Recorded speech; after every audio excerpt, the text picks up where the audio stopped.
Gonzalez, you ready? I'm ready, sir. Test, test.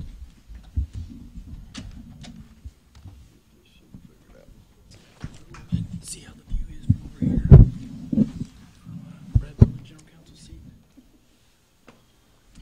All right, it's 9:03 a.m. I'd like to call this meeting of the Texas Department of License and Regulation, Electrical Safety and Licensing Program Summit to order. This is part 2, and at this time we'll have a roll call.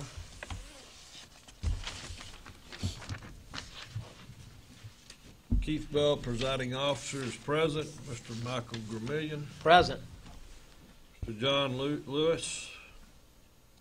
Ms. Stacy Malcolm. Mr. Stephen Pomacall. Present. Mr. Joseph Mark Roach. Present. Mr. John Sparrow. Mr. Gary Strauss. Present. Mr. Marcus Lundgren. Present. This is the 22nd day of March 2018, and we do have a quorum. Moving on to item C is to call the summit to order, and I'm going to turn it over to Mr. David Gonzalez, and he will start the summit and talk about the poll everywhere. Mr. Gonzalez. Thank you, Mr. Bell.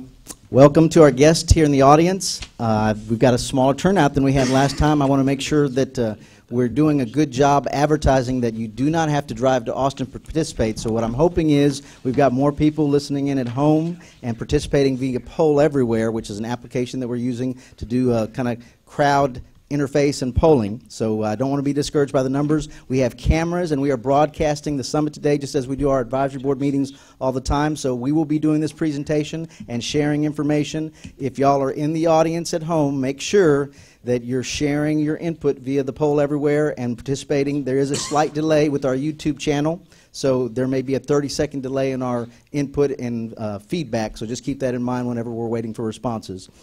But want to thank the presenters that we had from last time. Mariana Vega from Texas Workforce Commission gave us a great presentation, which is on our website. How many, show of hands in the room, were here at our part 1 of the summit? All right. So we got a couple of people that were here last time. Before Mariana Vega's presentation, had y'all ever been to the Texas Workforce Commission website? Had y'all visited their numbers and seen the information they have there available? Astounding amounts of information that employers can use. Government entities, anybody looking for jobs can use that information, and it's going to be very helpful. They have licensing breakdowns on salaries. These are things that we need to know if we're going to be competitive in finding those qualified electricians. We're here today as part 2 of this summit to actually see what we can do to increase the number of qualified electricians. And that information that she provided to us, I think, was very helpful. I'm going to bring up the licensing stats that we had from our last meeting, so we can see where we're at. You got to know where you're starting from in order to make sure you're making progress. So let me get to that page on our website here. Education. So Miss Lisa Hodek's licensing report, I stole her thunder last time. I'll be doing it again this time. This is what she reported to us in January of 2018, that there's 16,767 master electricians, 531 master signed, journeyman electricians, 35,864, and so on. So that information's published on our website, part of our staff reports. This is where we're at today. So in 2 months' time, let's see what kind of progress we make. Staff report there. I'm going to be going to TDLR's website. I want to show everybody where they can get this information. So electricians, scroll down to advisory board information and reports, staff reports. The first one that comes up for March 22nd, 2018. We've gone to 16,819, so a small increase. These numbers going to be small when you go month to month, but over the years you've seen since 2015, 2016, we've made increases. Is it enough? Apparently not. Not for the amount of construction that we've got going on here in Texas and the amount of work that we have busy. So that's why we're here today to discuss how we can improve that situation. back to my other screen. We also had a presentation last time for Mr. Mike Maroney, who did a presentation on House Bill 5. In the audience, y'all familiar with House Bill 5? Show of hands, anybody familiar with House Bill 5? All right. So have you seen, since 2013, the legislative session where we discussed House Bill 5 being implemented so that high school students could actually start getting education towards the trades and other opportunities other than the four-year college? Have you seen progress? And if you have comments to share with us, I have to do some housekeeping. We have a microphone up here that if we're not talking into it, the public can't hear what we're talking about. So when I ask for participation from the public, from the audience here, I'd like you, if it's possible, to go to the microphone there at the table so we can get your input. So I'm asking, is there anybody that can share with me a positive story or a negative story? Have you seen any changes to y'all's participation in apprenticeships, in output from high schools for employees because of House Bill 5? Anybody? How about I bring one to you? Mr. David, would you mind volunteering, being that first starter? Yeah, we've seen a definite increase. Crockett High School in South Austin, I'm on the advisory board for the CTE center out there. They got a new building. They're slowly getting folks into the CTE program. It's on infancy in the stage, but we are seeing it. And we invite counselors every year into our chapter to see the labs in our facilities and trying to get the word out there that there is an alternative to college to come through an apprenticeship program. And it's very healthy, but it's small. It's little steps. Thank you very much for sharing that information. Mr. Gonzalez. Yes. Mike Grimion. In the Houston area, Construction Maintenance Education Foundation, which is an affiliate of the training affiliate of Associated Builders and Contractors, back in 2013 went from a curriculum presence in 8 high schools to currently 62 today. That is impressive. So due to H Bill 5, we've really, matter of fact, we're having to turn high schools away because we don't have the resources to manage it. So it's been incredible. That is extremely impressive. Mr. Roach? David, Mark Roach. Likewise, down in Corpus Christi, Associated Builders and Contractors chapter down there, we are the mothership for the Craft Training Center, and we actually have yellow school buses coming to our campus. We've got a $50, $60 million campus that we built down there, and we've got the high school kids. Instead of us going out into the schools, they come to us. And our participation has probably doubled in the last year. Very good to hear. Now, obviously, there was a lag from the 2013 to 2018, and we've had some occurrences happen in our state. The Hurricane Harvey that has probably put a tax on the amount of electricians that are available to everywhere else in the state, or even the fracking industry that may be pulling workers from the industry to go to West Texas and do other things. But these are encouraging points. I'm going to put my Electrical Occupations Code Specialist on the spot here, Mr. Jerry Daniel. If you wouldn't mind, Jerry, sharing some of the opportunities you have taken advantage of with TIVA, and Texas Industrial Vocational Association, and what you all have been able to do to help encourage their participation. We've been working with the high school trades program with TIVA for about 14 years now, to be exact.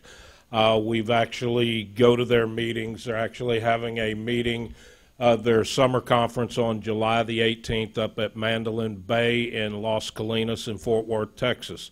If you have programs that are high school and are involved, I would highly recommend you get involved with TIVA, because they've been trying to figure out how to get people in the trades, how to get them in the program, and we've only identified right now 13 high schools that are actually have an electrical program that not only is educational, but it is lab time too. So if we have these other programs, it would be great. We've spoke to Houston HISD, and they have yet to put a program in, as far as we know, in their schools. Now, hearing from Mr. Vermillion, maybe we've got some kind of program where they're busing them over to your bigger facility or something, but I do not know of any of the high schools in the HISD that actually have a program. We spoke with them at depth, and one of the problems was they want to put it in a specific high school in a magnet program over in Sharpstown, which is yet to materialize that we've seen. And we're trying to encourage these high school programs, but what these teachers are really facing is counselors and administrators that are telling these parents, you don't want your kid to do this, taking them out. We went to Victoria High School. We helped them recruit a full class. They had a full class coming in ninth grade. When I talked to the teacher the next year, I said, so how's it going with your full class? He said, I've only got 13 people. I said, why have you only got 13? He said, the counselors and administrators pushed them away. In fact, it got so bad that was the last year of Victoria's electrical high school program. It shut down because they could not get the participants. Now, what we need to make the teachers, counselors, and parents understand is there's nothing wrong with working with your hands. And yes, everybody should go to college if you can, but let's be for real. The true facts are not everybody's going to college, and some of those that can go to college, they don't want to go to college. So what have we done to prepare them for the world? Whether it be an electrician, an air conditioning tech, a plumber, a boiler, we're not giving them that secondary plan to have something to do. And I think that should be a requirement in the schools. No matter what you're doing to prepare them for college, you need to give them a secondary plan to fall back on if something happens. I took a look at the numbers and researched what's going on. Right now, only 6 out of 10 kids go to college. Those 6 out of 10 kids that go to college, only 3 of them graduate and stay in. That means that we've got roughly 6.5 to 7 kids out of every 10 that are eligible to get in these trades to come in here and make money. But somehow we're not recruiting them. We're not doing what we need to do to give them that backup plan. I'll tell you right now, I started doing this electric when I was 14. Now, I didn't get to do electric, but I learned to sort the parts, clean the shops, help the guys. When I did get 16, I got my first apprentice license, worked in the summer, worked during my breaks. And the guys would tell me, you're a pretty good electrician. You're going to be good at this. I'd laugh at them, tell them, I'm not going to do this. I'm going to be a star or something. Well, life has a funny way of playing a joke on you. I ended up having to take that secondary plan and become an electrician and work my way up from an apprentice to a master electrical inspector. Look at the road it's took me to, and I think for a secondary plan, it's been a pretty good backup plan, if I say so myself. But if we don't give these young men and women a backup plan, we're failing them, and that's what's happening. A lot of them don't know the money that can be made. They're being told that this is a dirty, grimy job, they're going to be low wages, and they're never going to amount to anything. And that's absolutely untrue. Each of you that are electricians in this industry know it's what you make of it. Yeah, if you don't apply yourself and you don't work hard, you may not be nothing. But if you apply yourself and work hard, the road's open. You've got doors open any way you go. And I tell each of these young men and women, each time you move up to the next level, from apprentice to wireman, wireman to journeyman, journeyman to master, a new door opens. You have opportunities. You can go different ways. And that's what we need to do, is encourage this and somehow get to the administrators, get to the counselors, and make them understand not only is there a need for gainful employment in this industry, but there is also a very big potential of earning amount for these people to understand that this isn't what they're being told. Thank you, Jerry. I appreciate your input on that. Yes. Dave Johnson with IEC. In regard to an existing program, Leander ISD is one of our training partners out here, and they have had such a success with the electrical trades program that they're going to another class. They need to hire another instructor. So they've been doing it for a while, and they've been doing it right. So just on a positive note. Thank you very much, David. So we've heard kind of each side of the pendulum. Yes, sir. My name is Philip Lawhon, and I'm with the IBEW, and I just wanted to reiterate what David Johnson was saying about Crockett High School, and I believe it's Lanier High School, are the two high schools in Austin School District that has the construction technology program. But I feel that, you know, AISD is one of the biggest, largest school districts in the state of Texas, and just to have two schools, you know, in the last, I believe the program's been in place for about 6 to 7 years. And I believe we should be able to help AISD in some manner to spread that out across the district, and not just have it in two schools. But another thing that I do see as an issue is that there's a lot of public sector work in the state of Texas, and there's a lot of public entities out there that do a lot of construction work. Just for instance, AISD passed a $1 billion school bond, and there's a lot of these public entities that are not actually abiding by the state laws and regulations to enforce the utilization of the apprenticeship programs through the state laws, Texas State Statute 2258. And I think if some of these entities got together and talked to these public entities about them actually utilizing the apprenticeship programs on those public facilities, we could actually increase the numbers of apprentices coming into these programs, into those construction areas that are being, being put up through taxpayers' dollars and that. So I think if we could work together better on that with maybe even TDLR helping us talk to some of the state legislators and stuff to get that fixed. So. Thank you very much for that input. There's so many different ways to attack this problem that we know has been going on for years. It sounds like we're making progress. I was going to say before, one end of the pendulum is we've got programs that are bursting at the seams, don't have enough resources to accommodate, and on the other side, AISD and our area over here, maybe not having enough programs for as large a size a district. If we can facilitate getting these groups together, if these discussions and the information we put out is going to help your group, Mr. Gramillion, or your group, Mr. Roach, talking with the guys over here in Austin on what y'all did to accomplish it, or maybe there's a leg or an arm over here that can help spur what you're looking to get, which is more programs here at AISD. That's hopefully that's what this summit will spur, and we can get more participation. But it is difficult. It's not going to happen overnight, and we need to continue with it. Yes, Mr. Bell.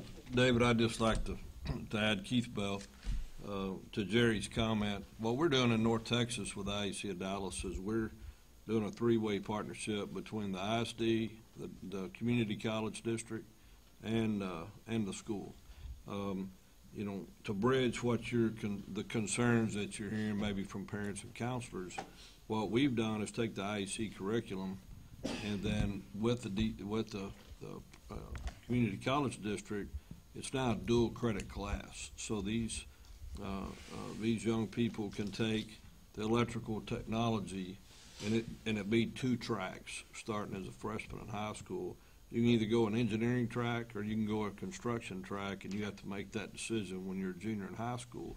But no, there's nothing lost that by the time they get to be juniors in high school, now that's becomes dual credit. So you don't quite have that stigma of up front when they have to, as 8th graders, have to determine, you know, what track they're going to go when they get to high school. It's still a STEM track, even though it's electrical construction. And so we've found that hybrid model is getting more kids in the program. We're beta testing that right now in one district, and it's working. And so we're hoping to have that in 3 or 4 around the DFW Metroplex in the fall of 18. It's a game of inches. The problem is we're significantly behind, and it'll be years before we make a dent in where we're headed. Mr. Roach? Yeah, Mark Roach. And Jerry, I really appreciate your insight to this. It confirms one of the concerns that we had to Associated Builders and Contractors. Our association was a part of the lead architect team for House Bill 5, and we looked far enough down the road when we were developing the bill to realize that we might have a battle in the governor's office if it did pass through the legislature, to convince then Governor Perry to sign it once it passed, for fear. Our concerns was that Governor Perry didn't want to look as though he might be dumbing down the education system in Texas. Essentially, House Bill 5 paved the way for a resurgence of vocational education training at the high school level. The problem with it is that it was essentially an unfunded mandate for the school districts. It gave them the avenues to be able to go down, but it left the choice up to each of the school districts. That in itself is a bit of a problem, as you've just pointed out, with the thought processes of and that's the nicest term that I can think of to describe it, of the counselors. They've become ingrained in a certain type of thinking for the kids. I used to look at it, I think, back when I was younger and had younger kids going into school, every kid walking through the kindergarten door is going to be a doctor, a lawyer, a dentist, some high-level profession. And by the time they're seniors, things change. The dropout rate was one of our big concerns in House Bill 5, to actually curtail the dropout rate by providing other avenues in the secondary education program. I can tell you this, and the reason I wanted to take this opportunity, because I'm hoping there's a bunch of people listening. We knew that the success of House Bill 5, the actual implementation into the state, the entire state, is incumbent not upon the school districts, it's incumbent upon us, the industry, to put the pressure on the school districts to implement the programs. Without that influence from industry, the school districts are going to continue to do what they've been doing for a long time, for many years now. So industry has got to get involved in the process where school board members are concerned and apply the necessary pressure for them to get the programs. And it's going to take a joint effort between the school districts and industry, as Houston's already proven, as Dallas has already proven, and as we've already proven in Corpus Christi. But we can't take care of the whole state. Everybody's got to pick up their little, their little work bag and get busy throughout the entire state. Thank you, Ms. Roach, for those comments.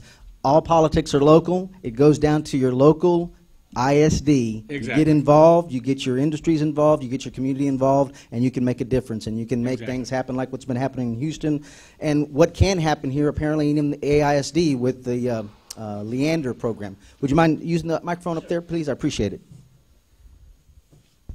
Philip Lahan with the IBEW again, and I just wanted to just talk a little bit about what Jerry was talking about also, is that a lot of people don't know that when an individual goes through a registered DLL program that they actually get credited college credits for that, and that they're real close upon graduation to have an associate's degree. And just with a few more college credits, I've known several people that have went on and got a business degree and things of that nature. So there's actually college credits in those apprenticeship programs that can be utilized to move forward and get an actual degree in something else as well. You're absolutely right. I've had some personal experience with that with the local ISD. Mr. Roach, you kind of touched on it. The counselors have not necessarily had the same training, and it hadn't been ingrained upon them what these programs allow for. And so there has been a lag, if you will. Mr. Roach? Yeah, one last comment for me, and I probably should have made it clear. Basically, Jerry, what I was just saying to the members of industry, you might need to step up and run for the school board. All you guys that are out there that are wanting this, wanting somebody else to do it, you may need to step up yourself and file for school board, get elected, and get busy. This format can be difficult. I don't necessarily vie to be in front of an audience. I don't need to have the spotlight or a microphone in my hand, but I do like to know that our audience, and again, the listserv that went out for this particular summit and for advisory board, 270,000 listserv subscribers is what we have. We're potentially having a lot of people listen to us, but we don't know for sure. So I'm going to do a test up on my screen up here, and I'm hoping our IT section can help. I have the email address that if you would like to send in questions, input, comments right now, send it to inspectors@tdlr.texas.gov, and I will be monitoring it right here. I may have my staff help me upstairs as well, depending on how many comments we get. But we'd like to hear the input. We'd like to be able to include your feedback as we do this meeting. We also have the Poll Everywhere app that on our website we've provided instructions. If you haven't already downloaded it to your phone, I would encourage you to do so. I'm going to go to that screen in just a little bit. But I wanted to show this. This was something that happened. We were doing exam development a couple weeks ago for our electrical program. And things just happen kind of strange. There's always some kind of providence that comes in. Mr. Jerry Daniel pointed this article out, and I would love for us to be able to take credit for this. Mr. Brooks Myers from Home Depot often shows up to our advisory board meetings, but I don't think TDLR can. But the story was Home Depot to donate $50 million to train construction workers to address severe shortage. That just came in the paper in February, and this is actual. Home Depot follows Lowe's in a move that is both philanthropic and practical for purveyors of construction supplies. So obviously they have an interest. They sell construction materials. But this kind of investment tells us that there's monies out there, there's industry and companies that are willing to do this. We've got to get those local ISDs and the students on board with trying to fix these things. I mean, there's just no doubt about it. The money's there now, there's opportunities there, but we've got to educate the public on this. I just found it interesting and also timely. So I talked a little bit about the Texas Workforce Commission. They were here for their presentation, and they did an excellent job for us. We talked about House Bill 5. Does anybody know of any other state agencies, besides TDLR, that have some input on the workforce? Can you think of any that you can share with me? I've got some in mind, but I want to see if the audience or the audience out there has any ideas on who can affect employment and workforce here in Texas. Anybody? All right. Well, I'm going to take you to a web page that I expect not a lot of people get to, but it is there. It's called the Texas Workforce Investment Council. This is out of the governor's office. They do an assessment every year, and they actually have a directory. They have a strategic plan that's already been finalized from 2016 to 2023 that incorporates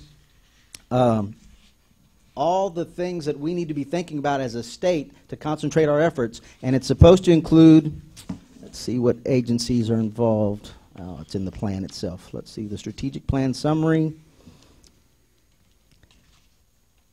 The partners are the Texas Department of Criminal Justice, so anybody coming out of prison, maybe they got trades that they knew or they learned the trade in prison. The Texas Education Agency, Health and Human Services, Higher Education Coordinating Board, Juvenile Justice Department, Office of Economic Development, Texas Veterans Commission, and the Texas Workforce Commission are all expected to contribute to this summary plan that's supposed to direct all of the improvements and expectation for focusing workforce for the future of Texas. There's a governor's committee dedicated to this, a council dedicated to doing this. With these kind of resources, with industry input, with schools getting involved, I'm expecting that in the next couple of years we're going to see a boom of electricians and plumbers and welders wanting to get into the trade, because not everybody can afford college right now. It's pretty dang expensive. It's not getting any better. So I'm hoping with that kind of input and these kind of resources, I'm going to put these links when we're done with our summit today. I'm going to put some of these links on our website. Some of the articles that we'll be reviewing today I've got available in hard copy for the room, but I'll also, if you wanted to Google them, you can just Google the titles. It's available in the public domain. We'll put links to those articles as well. But this is things that we'll be reviewing and discussing, just some of the high points, and reviewing the input that we received from part one with some of the ideas on how we could solve this problem. Again, the information's out there, but you've got to educate yourself. You've got to take some initiative. Let me go to our Poll Everywhere site so I can get people back on track with how this is supposed to work. If I can get out of this screen. And get out of that one. We started off our last summit meeting with this slide. It was the icebreaker slide. I'm going to make it larger. And we asked the question, what areas of Texas are the hardest or most difficult to find qualified electricians? As you can see, it's not an isolated problem. It's all over the state. I expect if we opened up this poll again, we'd get even a few more dots in different places. I expect the problems, though, are different for El Paso than they are for the city of Houston. City of Houston just had Hurricane Harvey, and all the issues that have come up with the hurricane have had an influx of expected electricians, but they ain't going anywhere else around that area. They're just working on whatever's the most immediate problem. There's a shortage of electricians, I expect, on the Gulf Coast and in the Houston area that's going to take care of things. In this area over here where there may be some fracking going on, you're going to have a shortage of qualified electricians because they've gone to a different industry, perhaps even an exempted industry. These are the things that I think are important to the big picture, is knowing that all the different factors that are going to affect not just TDLR's licensing and regulatory scheme, but also the industry and where to get all the information. The questions that we asked when we took a poll is what we're going to be reviewing now, and all the responses that we got in regards to this question. What has caused the shortage of qualified electricians? Some of the things that we haven't talked about, but I think are going to continue to come up to the forefront. Wages should be more attractive. Anybody want to comment on that particular one? I'm going to pick out a few of these, and if there's anyone that you want to particularly hone in on, we can do that as well. But wages should be more attractive. Now, that's going to be relevant to where you're working from. Austin wages may be a little bit higher than McAllen wages and vice versa, but I expect where you're from is going to dictate how much they can pay you and what kind of work you're doing, whether it's commercial, residential, industrial. The perception gap that college is necessary to thrive financially, what Jerry was alluding to. The growth and decline in an interest for apprenticeship programs. I'm not sure I understand that comment, but this is one that shows that they believe that the shortage of electricians can be attributed to the decline in apprenticeships. I'm not sure about the growth one. That one's confusing to me. So if the person that provided us that comment wants to chime in some more, they can at the inspectors@tdlr.texas.gov email. There should be courses or classes that can be taken to train to pass the PCIS. I think they made the PSI electrical exams. That's the exams that we developed. It's actually TDLR's exam. PSI is the third-party entity that we contract with to develop the exams. But it's subject matter experts from across the state of Texas, including building officials, Jeff Sargent from our NFPA, Underwriters Laboratory. We've got one of the top exam development groups. I would put them against anybody else in the nation because of their expertise. And we also include people that, if it's a maintenance electrician exam, we've got maintenance electrician persons with that license developing the exam. If it's a residential appliance installer exam, we've got swimming pool people and residential appliance people developing that exam, so that a job analysis is actually being done, and we make sure that the exam represents the work that's being done out in the public. So I'm pretty confident that we're doing good with our exams. They're looking for classes to pass the exam. Now, we don't provide the preparatory classes, but we have a candidate information bulletin out on our website that tells you everything that's going to be on the exam. It doesn't give you the questions, but it tells you content, and it's an open book exam. So these are the kind of things that we should be able to address. Maybe we haven't done a good enough job addressing this with our public. Perhaps we need to look inward and get the word out that that candidate information bulletin is out there, do a better job of getting the information out to the public. Jerry. Yes, sir, Mr. Bell. IEC, and I assume IBW does, but IEC does these preparatory classes in every chapter. We got 10 different chapters in the state of Texas, so you can go to any 10 of those, and even if you're not part of the apprenticeship, you can go to any of those for preparatory classes. That's right. It's pay to play. That's good information. Yes, sir. Very good information. In local government, we don't have an option for an apprenticeship program to attract new people. So, again, local jurisdictions not developing their programs, or they don't have the industry to support it. They're just not as wealthy as a community, and they don't have the industry to support it. That can be difficult. I thought this one was excellent because there's been such a change in the male-dominated trades to have this particular comment, and we've actually got an article that addresses this as well, some research. Looking for electricians from the same groups, look at ways of attracting more women into the industry. It's been about 6 years now since I had electrical work done at my house. I had a Federal Pacific box, and I just kept on putting it off and putting it off, finally got it replaced, and they didn't know who I worked for. I don't tell anybody who I work for. When I'm getting a haircut, when I'm getting electrical work done, HVAC work, I don't tell them who I work for. I want them to just do their job, and hopefully I've picked the right contractors to do the work. This electrician group came out. I'm not going to name any names, but they came out. They had a journeyman electrician on the job training a female electrician to do the job, and while she's doing the wiring for the box, the journeyman electricians actually, I promise you, they did not know who I was. I actually had my wife do some of the interactions so that they couldn't even know my name.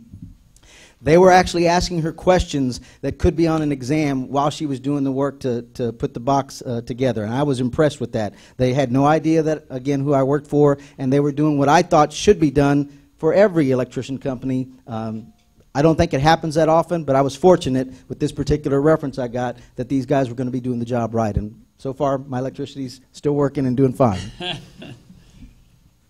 But getting women into the industry, looking for different avenues in different places. If you can make money, women like money. They need a career as well, and they can manage. They can move up the ladder and actually run a construction company. All the things that maybe we haven't looked at in the past, or we haven't recruited them through the high schools for that particular trade. It's a different way to look.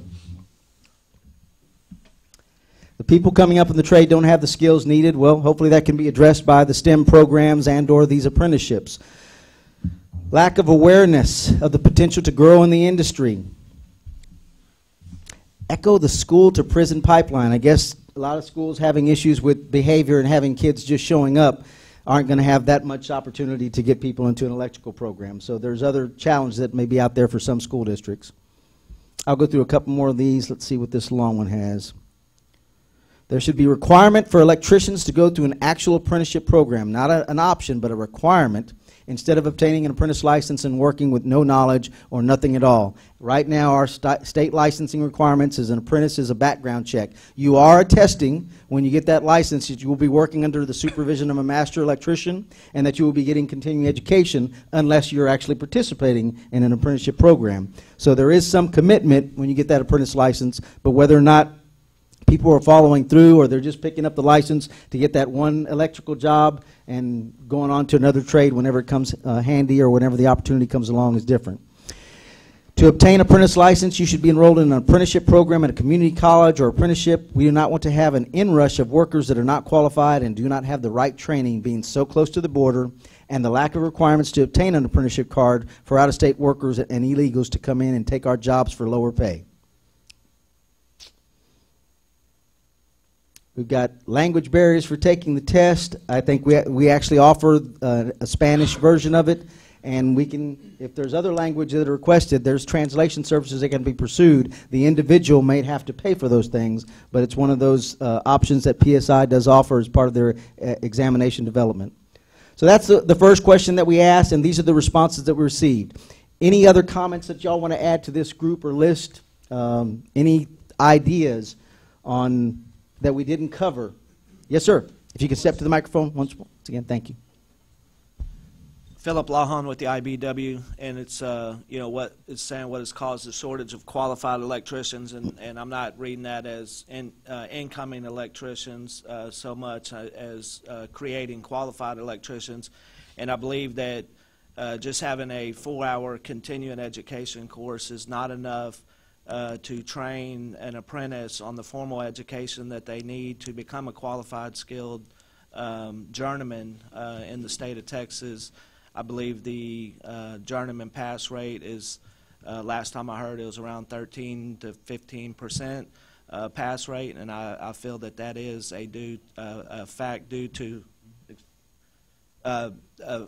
due to the continuing of education. I've heard of other states across the nations that require, you know, somewhere upwards to 18 to 24 hours of continuing education. I still don't believe that's enough if we're going to license electricians, apprentices, that we don't require them to actually go through an apprenticeship program, the state could increase their continuing education hours to help, create a better qualified electrician, to be able to be more prepped to up to code and things of that nature, to be able to take that journeyman state exam and become and pass it successfully within the first or second time and become a good skilled journeyman electrician.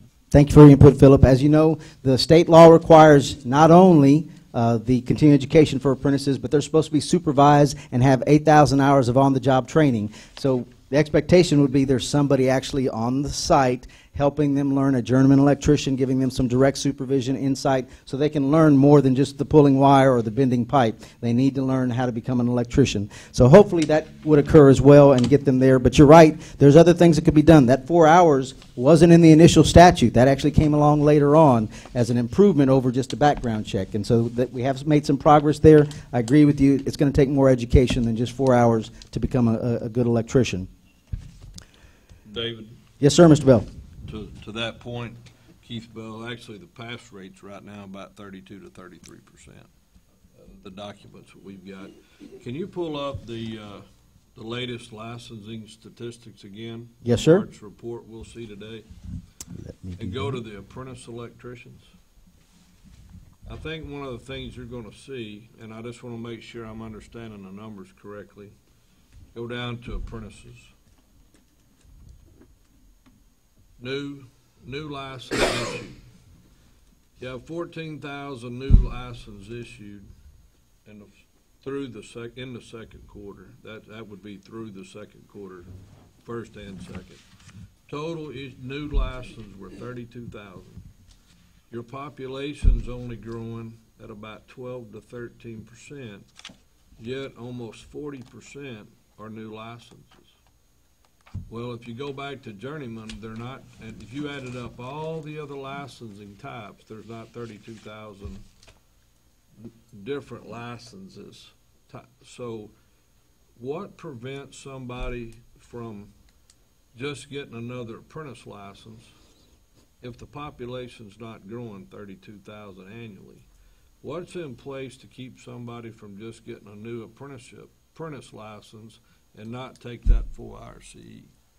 Is there something? Actually, I think our system is set up so that that Social Security number, which they have to actually put in, is supposed to be flagged. But I'm not sure if they use an alternative Social Security number or some falsification that we would be. Go back down and just look at the numbers. And so I think that'll answer a lot of questions of why that's not happening.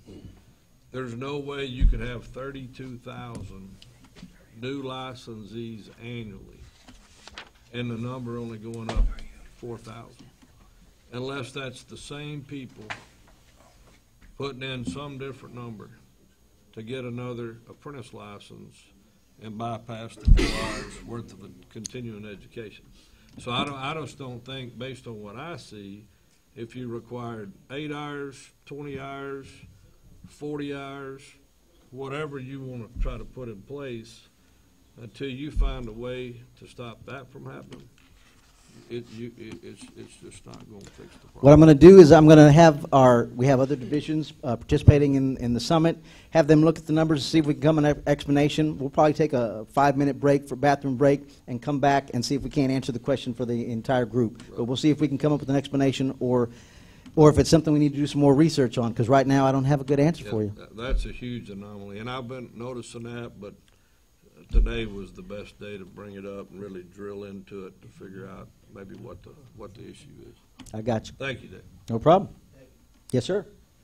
Philip Lawhon again. And from what I understand, Keith, is that once you put your information in, your social and birth date, that's in there for a 3-year period, is from what I understand. You got a 1-year period to renew it, and then another year to actually a grace period to actually renew it, and then, or once that initial first year is up, you have to renew it, and they give you 1 full grace year period, and your information's still in the system. So if you try to go in and renew it, it's going to kick you out and tell you have to provide that continuing education. And I believe there's actually even a 3rd year that's in there that at least for a journeyman electrician, that you could go 2 full years without renewing your journeyman's license, and then take a continuing education course, and then be able to keep that same number and same license that you had. I believe there's almost up to a 3-year period that you can be in the system, is from what I understand. And if that's the case, then somebody's just making up numbers. And that's a lot of making up And numbers. exactly, that's to bypass the taking of the continuing. Jerry Daniel, Chief Electrical Inspector. Let me clarify that for you, because you've kind of got an understanding, but it's not exactly right. What happens is you have 18 months before your license expires out to renew timely. Now, it expires in 1 year at 12 months, but you got a 6-month grace period. After that 6 months, the only way you can renew it is by asking the executive director for an extended time, which is another 18 months. But it has to be a good reason, and only then can he make that approval after 18 months. Between 18 and 36 months, it's up to the executive director. But in general, at 18 months, that license disappears off the screen and expires. And that's what's going on with it. We expect people to renew timely. You're exactly right. I can go in and I can renew my license that's expired, but if I don't have the CE credits, it's not going to renew it. It's going to tell me that I have to get my 4 hours continuing education before it can be renewed. And again, if they wait past that 18-month period to do that, they still have to petition the executive director for approval to renew that license. So that's kind of the process, how it works. Question, Keith Bell, Jerry, does that document or that data stay in the TDLR system forever? We have record retention, so after a certain amount of time, if it has been dormant, it does disappear because of record retention. I'm not sure exactly the record retention on the licensing. Lisa could probably answer that question for you. Right, but I mean, it's more than 24 or 36 months. Yeah, it's So going to be in there for more than 24 or 36 Right, months so for sure. certainly what we're seeing is just people just making up a number. It could be. One of the things, just to address your concern, that yes, you hit it right. There's nowhere in the law or rule that says that I can't get a new license every year as an apprentice. There's nothing that says that. It says to renew my license, I have to have 4 hours continuing education. So if I didn't want to take the continuing education and just wanted to get a new license, there's nothing that says I can't do that. And that's something that we may want to look at, because I think you identified one of the problems that are there. There are people out there that instead of taking the CE, they're probably getting a brand new license. And there's nothing that we can do to stop it, because there's nothing in the law or rule that says you cannot get a brand new license for so many months, or however you would word it. So. One thing that I would like to say, we did a lot of thought about this. When you look at the definition in Merriam-Webster's dictionary of what an apprenticed electrician is, it's somebody that's learning, getting formal training. We're calling these apprenticed electricians out there that may dig a ditch for electrical conduit for 4 years, an apprenticed electrician, and after that 4 years, if that master signs that time, he's actually eligible to sit for the journeyman exam. Now, how successful he's going to be when he's never opened a code book, he's never did any other electric work, that's one of the reasons the pass score's down too, because he's trying to do this.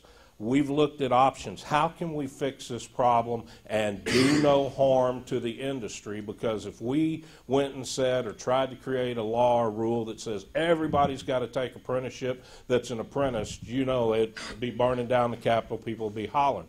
Why could we not create an installer license to where if you don't want to be in an apprenticeship program, you get an installer license and that's what you are.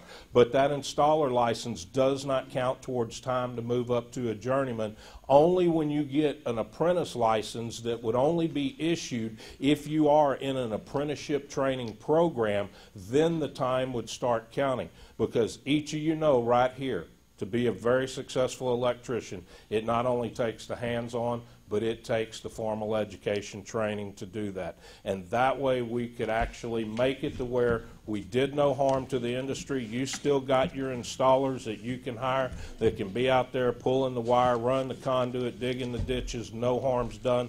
But an apprentice is somebody that is actually learning and having formal education. I've talked to apprenticed electricians that are in school. I talked to them that aren't in school. The ones that are in school are very offended that you call this guy over here that digs a ditch or pulls wire an apprentice when this one's going to school. They don't like it. And I think that may be a solution to not only help get people in, but to get better qualified electricians in the program. A lot of the states in NEAR that we do reciprocity with, you don't get an apprentice license until you show that you're in an apprenticeship training program. And you just can't be an electrician in their state unless you are in an apprenticeship training program. But I understand what we're facing here, and we can't do no harm. So possibly think about that and digest it. That might be a solution to help out here, not only for the getting people in, but also getting training and getting the education and getting better qualified electricians in the industry. Thank you very much, Jerry. David, Yes, sir. Gary Strauss with the advisory board. Real quickly, I know that there are several groups in this room that are represented, or that do have Department of Labor registered apprenticeship programs. Out of that 77,000 apprentice license holders, I'm going to say that less than 10% of those are actually in registered programs. Would everybody agree with that? With IC, IWW, and other programs? Yeah, so the vast majority are not, are not in programs. And so, the people that are in the registered programs, they're pretty much going to get their license. They're going to be able to pass that test, if not on the first try, on the second. So that's not where the issue lies. And I know when we often talk about the lack of qualified electricians, we often start talking about apprenticeship, Department of Labor registered apprenticeship, but that's not where the problem lies. We need to talk, like has just been said, we've got to get some training for those other ones too, or have a different license. I think that's a great idea. This forum is actually to help initiate ideas such as that. Now, we can't do this by ourselves. We're a state agency. We can't lobby. But I'm going to do a shameless plug for our strategic planning, which is going to be happening in the next couple of months. These are the kind of ideas that can be offered by this group. It can be sent in via email to our inspectors There's going to be strategic planning done through the whole state of Texas. Our executive office gets involved. We'll be traveling from El Paso to McAllen to East Texas, all over the state to do face-to-face. We'll be taking input online. But whatever ideas y'all have to share with us, that's the ammunition that we're given to go to the legislators and our bosses, the governor's office and the legislative budget board, and say, this is what our customers are telling us. This is what they're telling us that they need. We can't necessarily lobby, but we can share with them, here's the data, we have to support it, or maybe not support it, but these are the ideas that are being offered. We ask the questions of our public, the customers we serve. What are we doing well? What can we do better? If you were king or queen for a day, what would you change? That opportunity is going to be coming along. So this summit, we already knew we were not going to solve the world's problems. We're going to rehash things that we talked about the first part. We may not come up with the ultimate solution. We may have already the answers in place. We need to give it more time.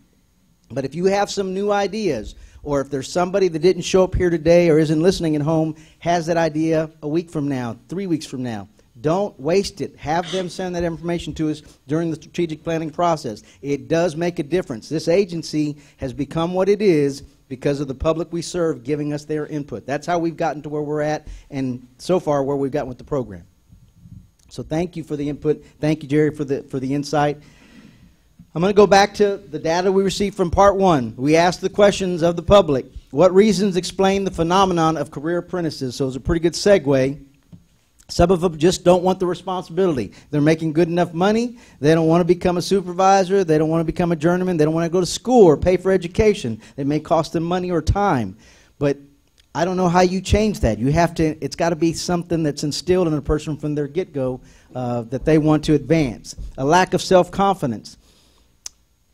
No state journeyman requirement to ratios. Okay, so journeyman license ratios, I think, is what they're referring to. Now, although we don't have any ratios at the state level, it's not in our statute or rules, there's nothing that prohibits the city from doing exactly that. And if you have ratios of 1 to 2, 1 journeyman to 2 apprentices, there's more likelihood that that individual is going to get better training because there's more oversight. They're being shown what to do instead of having 1 journeyman on a site of 10 apprentice electricians and there's no training. They're just saying, go do this and hoping it turns out okay.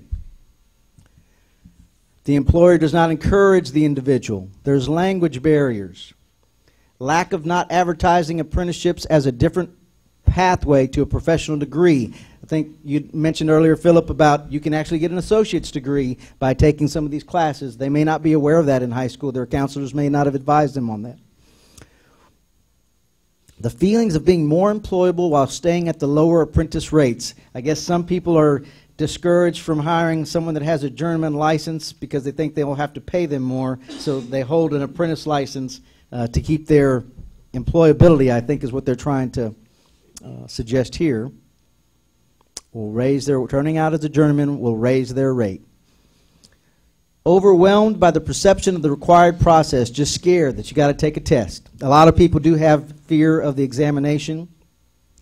We do our best to put the information out there. It is an open book test. If you can use the book in the field, we're trying to make it fair. There's no trick questions. In fact, that's the job of PSI. They're psychometricians. They make sure that the questions we develop are real-world based, that they're based on the NEC code book, and that's it.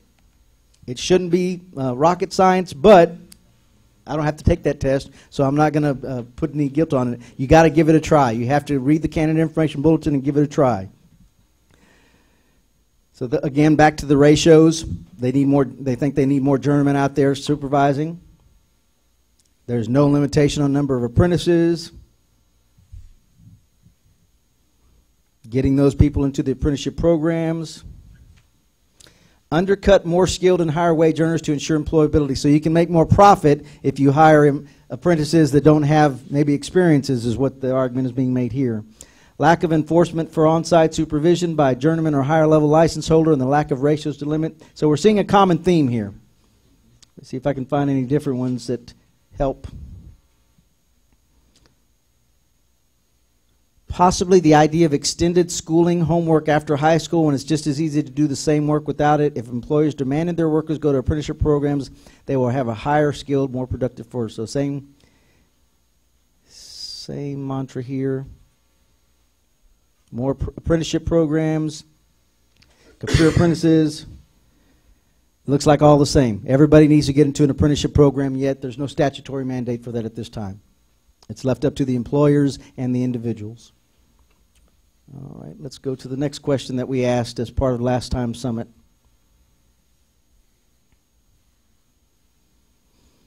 And I think this one went where I thought it would go. It was kind of neat to see the real-time input that was being received on this one. So we asked the question, what industry pays the highest wages for a Texas journeyman electrician license? And the industrial sector came out first based on the input that we received. So I think some of y'all are aware, maybe most of y'all are aware, there's an actual exemption. There's 20-something exemptions in our statute, but there's a specific exemption for a majority of the industrial work being done, not for all of it.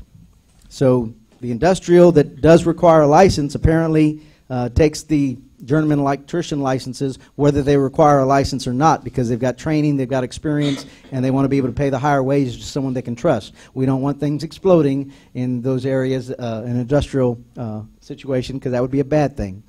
But industrial, petroleum, healthcare, commercial, and residential.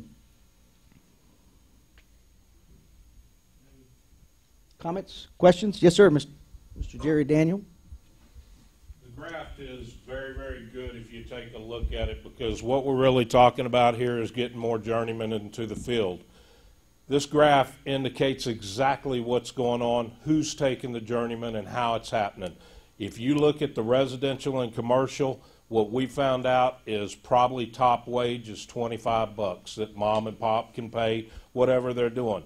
Then we have the healthcare that offers this journeyman, hey, we'll pay you $34, $35 an hour. What's he going to do? He's going to do what's best for his family.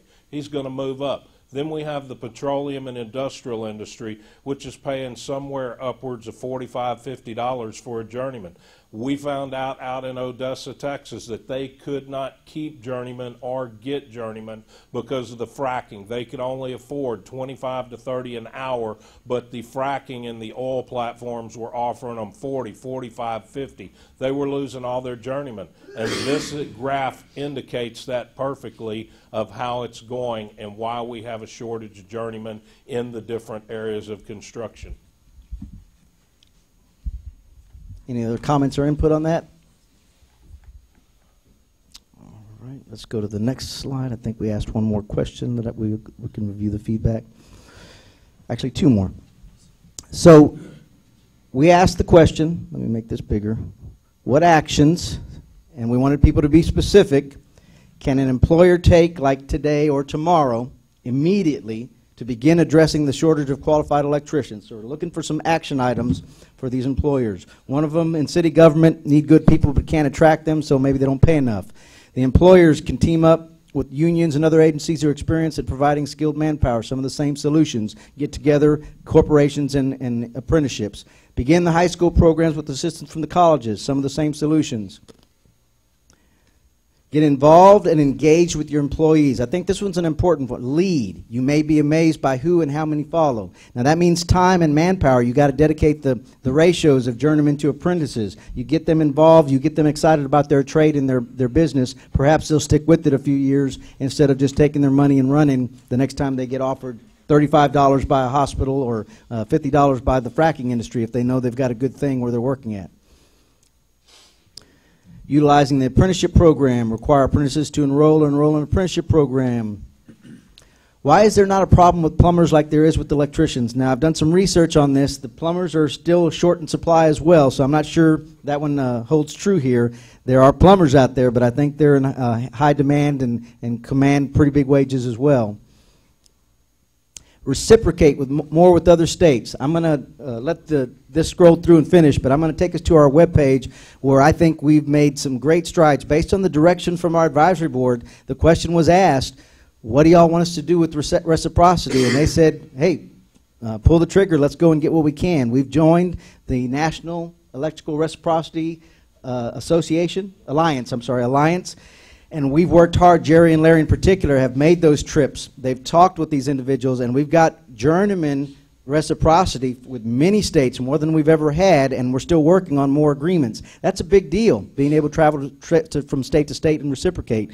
Masters, it's a smaller number, but it's still something that we can work towards as long as it's apples to apples and it's going to be mutually beneficial. But that's something that I think we can tout and have been able to make progress on. I'll show us on our website. We're going to take a break in a little bit. We're going to get through one more slide set and then we'll take a break, but I'll bring up that information to share. But we do reciprocate with quite a few states. Can we do more? Probably so. If there's a state out there that wants to come to Texas or have their licensees come to Texas, send their proposal to us. It should be a state license, not just a city or a parish. We need something that's going to be reciprocal for what we actually provide here for reciprocity. Mr. Gonzalez? Yes. I can do it without the microphone. No, It'll be real they loud. can't hear you otherwise. They can't hear you otherwise. Thank you. On the reciprocity issue, we have made great strides on the reciprocity, but you have to understand there's other states out there that do not have a state license, and we can't make reciprocity if they simply don't have one. We also have other states out there that have a lower requirement than the bar set of 8,000 hours and passing a state test. We can't do it with them. But we've been very successful with the reciprocity we have. But let me ask you this question. What good does us doing all this reciprocity when nobody is going out and recruiting? We're doing all the reciprocity. I've asked everybody, IABW, IEC, are y'all recruiting in these states we've done reciprocity? Well, no. So what good does it do for reciprocity if you don't take advantage of the hard work that we've done? When I took this job, I knew I'd have to travel all over the state of Texas. Nobody told me I was traveling over the United States. But I've took that job on with Mr. Reichel, and we've did this for the industry to get the qualified journeyman. But nobody's taking advantage of the hard work and going out and recruit. That's where y'all need to do that part and go out and recruit these people. Dave Johnson with IEC. Reciprocity agreements originally was set up for portability of an employer's workforce, not so much to go out and recruit in other states, I think, originally. It's a good idea. What I'd like to see along the same lines of reciprocity is recognizing experience of other electricians who have 3, 4, 5 years experience in other states coming in and let them sit for the test. I have people call me pretty regular that says that I don't want to start over, but I've got I've got a journeyman license, or I just have 4 or 5 years. Their state doesn't have a journeyman license, which there's, 22 states that doesn't. But I've had supervision under a master, and there's been times when that's not recognized because that master doesn't have the same equal type of requirements that Texas has, or different. And I'd like to know what's going on with that. So we do have, to address your question or your comments, we do have a requirement to make sure that it's equivalent license. The statute was written with the Texas license, a Texas master in mind, but it provides enough flexibility that we actually do consider every other state. If they have a master that's equivalent, they have the same amount of hours, we consider that experience. And in fact, I'll give kudos to Lisa Hudak and her licensing team. We did some training with her staff, but they're the gatekeepers on whoever comes in. If they match the 8,000 hours and they're on the list of those states that have either a reciprocity agreement, that's a simple one, but if they've got the equivalent requirements, if it's something that's a little bit different, we've gotten licenses from out of country, from other places. We've gotten licenses from the military where they don't have the same exact experience that we'd expect here. Our staff actually review those applications and the experience requirements, and we do our best to get them licensed because that's in our interest, or to at least sit for the exam. Yes, Larry Reichel. We do, all three of us, plus another one in Lisa's licensing text, we all discuss when it's a special circumstance like that. And a lot of the times, the majority of the times, we're like, yes, we can get them to the journeyman exam. So yeah, it's the special circumstance. I mean, they may have a special circumstance, but they're going to get that RFI. Make application. Right. I think you just hit the nail on the head, David. So we actually can't assess what your situation is without that application being submitted to us. So that's where it's got to start. You're absolutely right. People are afraid, I don't want to start all over again. Maybe they've heard bad stories of, well, if he didn't get approved, I'm not going to get approved. But you'd never know till you submit the application. And it's our job to give out licenses to qualified, credentialed people. So that's what we're here to do. That's our customer service.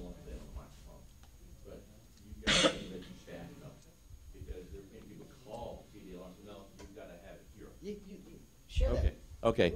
Like I said, you need to train the staff at TDLR, because I've had people say, I've called, I've talked to them, they said, nope, I've got to start over. So.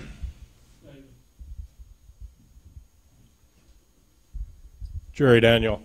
First of all, DJ, one of the big things is they call and they're talking to customer service. We need an application with their experience. Another problem that a lot of the out-of-state folks have, they don't want to go back and get the experience verification signed by the person they worked under. They just want to submit workforce records, or even as much as, well, this is what I did for 4 years. We have to have proof, just like we require every Texan that's here to have an experience verification form signed by a master. We have to have that person sign it the same. And as far as experience evaluation, anywhere in the world, we evaluate it. Germany, China, Korea, and we have people that we evaluate it. We find out what it is. They were an engineer in Korea, and all of a sudden they want to be a master. Engineers are not the same thing, and we have to tell them that. But we never tell anybody, at least us, you have to start over. We try to find a way to evaluate that man's experience, because, again, experience is experience. We have some people that come in, DJ, that basically have been unlicensed bootleggers in their state where they come from, and they want experience for that. And that's why you need to tell each person you need to submit an application, and you need to follow whatever guidelines they give you, which is getting the experience verification from the person you worked under. Even if you worked under 20 different people, we're going to need those 20 different people to sign that. And we're going to look at their program, we're going to look at their experience, and we try to get them at least to the journeyman if they have that experience. We also have a lot of people that come in that want to go for the master. A C10 out of California is a good example. They do have a journeyman license, but it's not required. A lot of C10s out there did not get a journeyman license. They want to come in as a master. We tell them flat out, the best we can get you to with that experience under a C10 without the 2-year journeyman requirement is a journeyman license. And they're like, I've been a contractor. Let me ask you this. Is it fair that every Texan that works here has to have the 2-year journeyman, but because I was in a state, I should bypass the requirements? No. It's an equal playing field. We follow the statutory law. 12,000 hours, 2 years as a journeyman, you're good to go. Dave, Mark Yes, Roach. Mr. Roach. Mark Roach, question for Jerry. Question for Jerry. Question for me, David. Don't run off with Mike. Jerry, for the benefit of everybody, I just leaned over to Randy here. What's a C10? A C10 would be equal to an electrical contractor from California is what they call theirs, a C10. And that's what I'm saying. We have to deal with all different names. We have supervising party, qualifying party, unlimited contractor. We have all different types of names. Not everybody's the same from different states, and that's why we have to look. Are they the same requirements that the state of Texas requires for our master or our electrical contractor?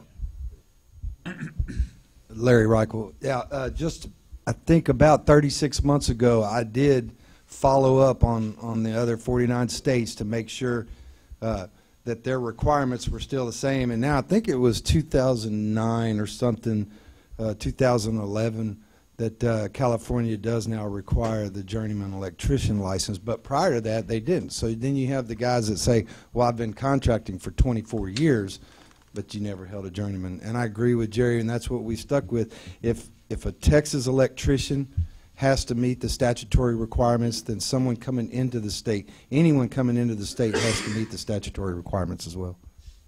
Thank you for y'all's comments. Sir, you stepped up to the mic. Hi, Craig Miller, IBW. I personally lived this experience. I moved here in 2009 from Pennsylvania. I had 25 years in the IBW when I moved here. I had my graduation diplomas from the IBW and the DOL, Pennsylvania contractor verification, and had an extremely difficult time just getting to take the test. I had no problem taking the test. I just had a very difficult, it took me basically almost 3 years just to be able to get to that spot to take the test. That was 9 years ago. Sounds like it is getting better, but that is definitely an issue that needs to be kept going forward with. Thank you very much for your comments. If you could step up to the mic over here, I appreciate it.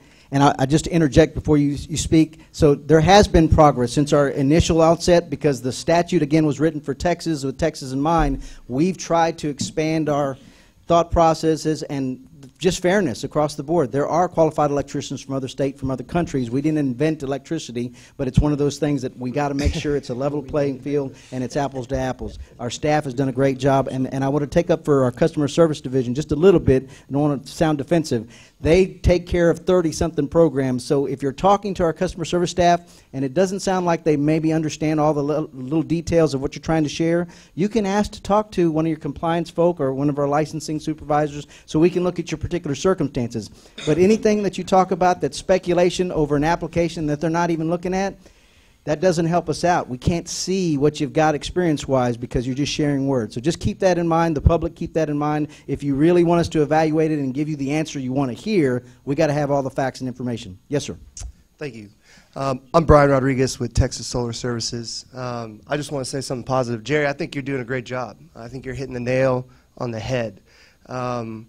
You know, with the C10, the California thing, we're a solar maintenance company, so we go around and clean up the mess that all these other solar companies are doing.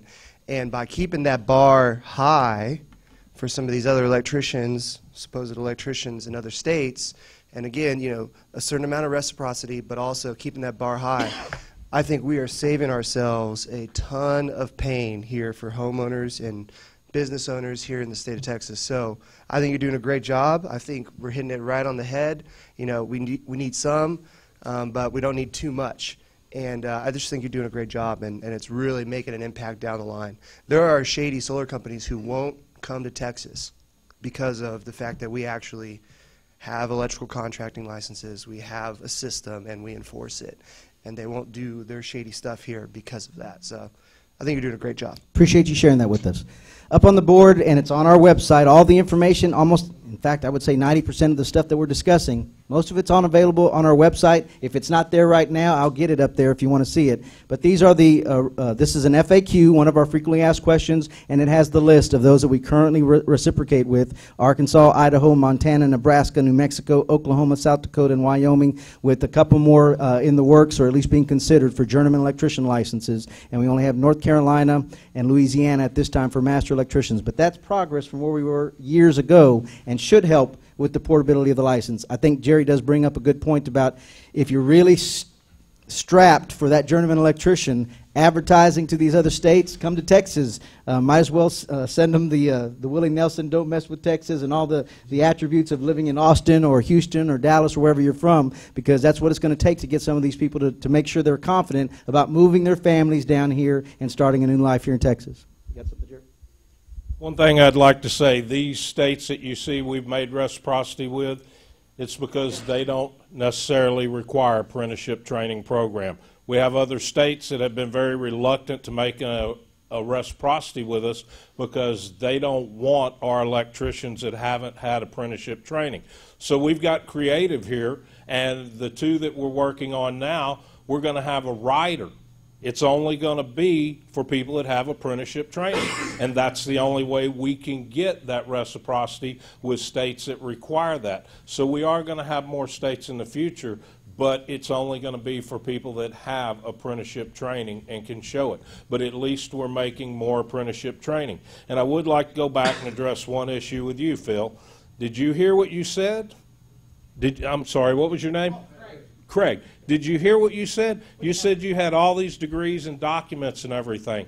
We can't accept degrees and documents. And that's what I was told. We have to have verification from the person you work for, just like any other electrician. And to make it even further, we don't even go at only state, country level. We go down to county, we go down to city, because there's a lot of states out there that are like Texas prior to 2004, that it's done on a county or it's done on a city basis. So we go there. But I don't care if you've got an electrical engineer degree. It doesn't matter by the statutory requirement. Statutory requirement says we have to have verification from a master. We understand, like I said, that there are different names out there, and that's why you were told that none of these degrees, none of these hours from the union, none of this stuff we can look at. We have to have the person you worked under, whether it be a supervising party, unlimited party, qualifying party, unlimited contractor, we have to have them verify. And we didn't ask you to do anything that we don't ask everybody else. They have to have the verification. I think it's great you have degrees. I wished I could give you credit for degrees, but the law doesn't say that. It says I have to have 12,000 hours verified under a master, or for a journeyman, 8,000 hours verified under a master. So we're going to ask every applicant, we need to see the verification from the people you worked under, no matter what they were called. That's a great point, because actually I met you and Larry in Waco right after I moved here, and you two were very helpful in getting me in that direction, because I ended up getting a Baltimore master to sign off on me, which I had worked with, and then I got the process rolling. So we don't want to water down the requirements for licensing. Personally, I can't speak for everybody in the room, but the installer idea I'm not crazy about, because I would worry that we would weaken the requirements for the license. So, thanks. Thank y'all for offering y'all's personal accounts. I offered a personal account of what I had at my house. These are important for us. David, earlier you were a little bit hesitant to maybe go on the record criticizing the agency. The agency is not afraid to hear that maybe we're not doing the best job we could. We're going to make mistakes. We improve on those only when we hear about it. So when you have the constructive criticism, that's what we hope it would be, is constructive criticism and how we can improve. That's how we fix it. And the gentleman that brought up his ended up in a good experience, It took some time to get there, but I know our staff have done everything they can to try to keep standardization in the application process, sticking with statute and rules. We're not making up this stuff as we go along. We're sticking to statute and rules because that's what keeps us out of trouble and on track with what we're supposed to be doing. Larry, you got something? Larry Reichel again.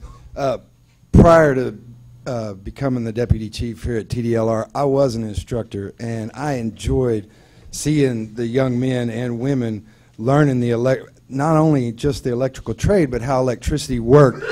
Any of those schools that y'all have that you have contacts with, or you know the people that are doing the high school vocational programs, let us know. I'd love to go talk to them and talk to them about what the industry has to offer to them.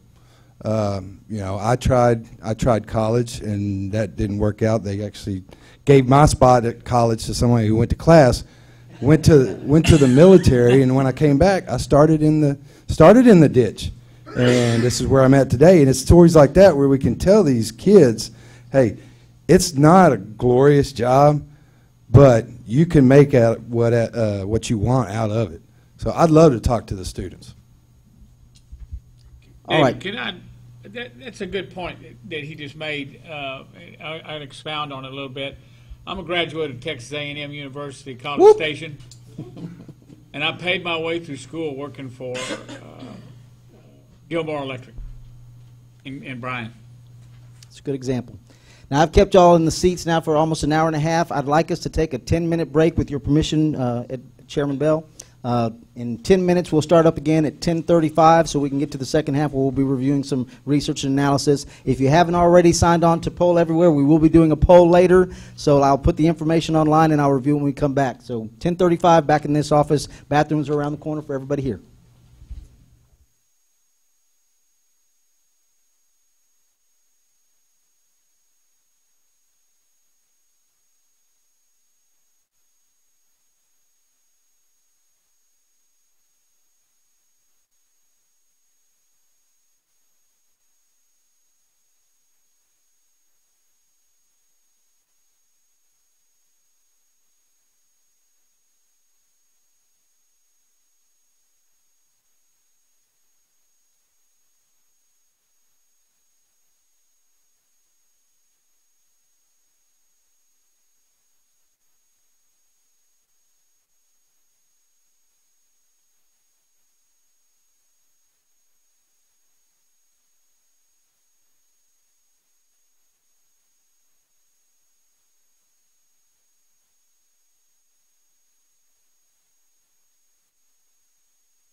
We are on the part of the agenda that we finished with the review of information and the feedback we've received from the summit.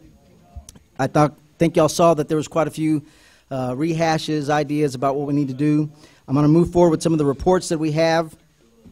And I want to, before we do that, I want to remind everybody that we are going to be taking a poll. It's the final solutions that we're going to be looking for and action items.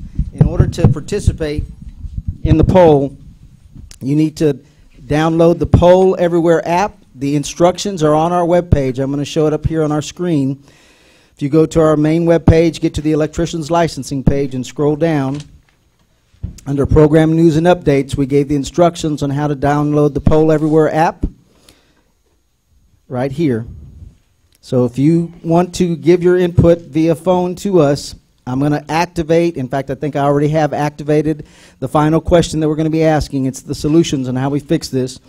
It's your chance. We're going to leave it open maybe for a few days. So if you don't get your answer in today, or if you know if people didn't get to listen in because they were busy with other obligations, I want them sending in their input to us so we can have that list to post on our website. The idea behind it is we want all the information we can get to all the ammunition we can get to make sure we can make progress on this, or give direction to the entities that have a stake in this. We've already conveyed to you guys we have a limited role in this. We can facilitate the discussions, but we have a limited role. We do have some way to affect things with our exam, with our licensing processes, so we need to hear about things that we can do as well. But if you haven't already done it, please download the Apple or Android version of the Poll Everywhere app. Go to polleverywhere.com and you can log in and get your account started. Doesn't take much. We're not going to be spamming you with extra information. Let me get back to the actual poll site so I can show you the question that's going to be put out there. We're going to make it active, or we did. Activating publishes. All right. So I've just activated this question. I'm going to verify on my own phone that it's working.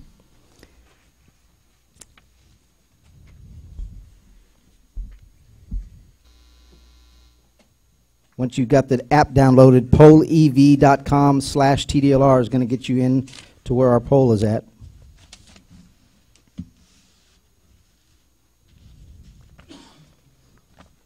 The question is, what is the solution to addressing the shortage of qualified electricians? Now, while that question's out there, I'm going to be reviewing some of the other information that I had in some reports. If you haven't grabbed one of the reports that we had over here, we put it out on our website. One of them is the work industry standards put out, workforce demands in the construction industry put out by Workforce Solutions. I'm going to be reviewing some of those highlights and making sure that we've taken those things into consideration.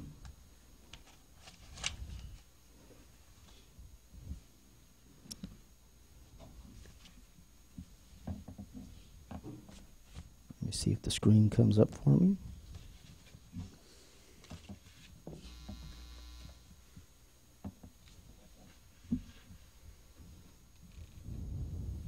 David, Mark Roach, mine's, oh, there it goes. Got it, Mr. Roach? I think there's a little bit of a delay.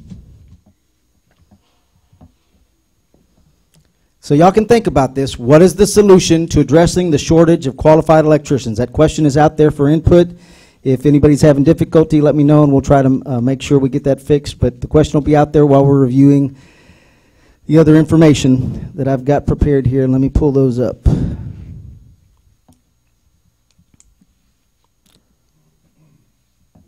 So the first one is workforce, CC, Consultative Council. There it is.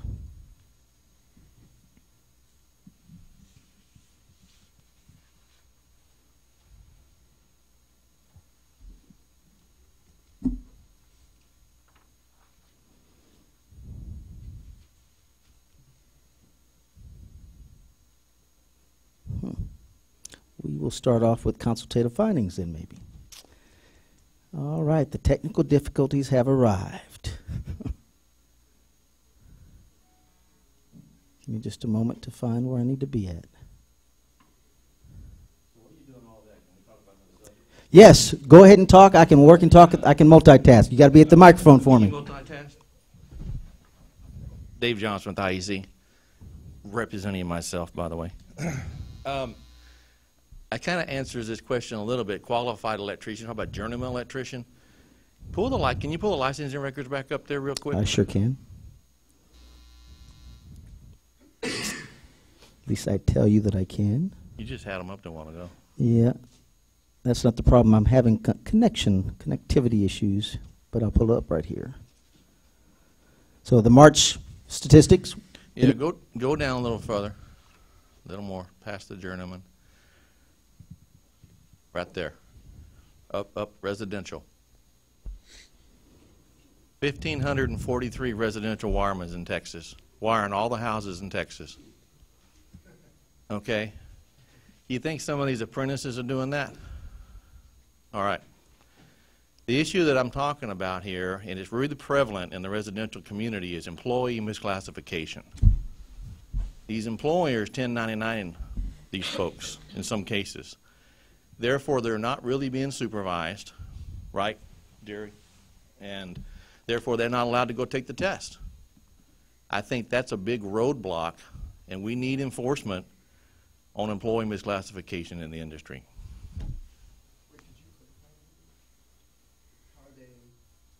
The 1099 people get a W-2.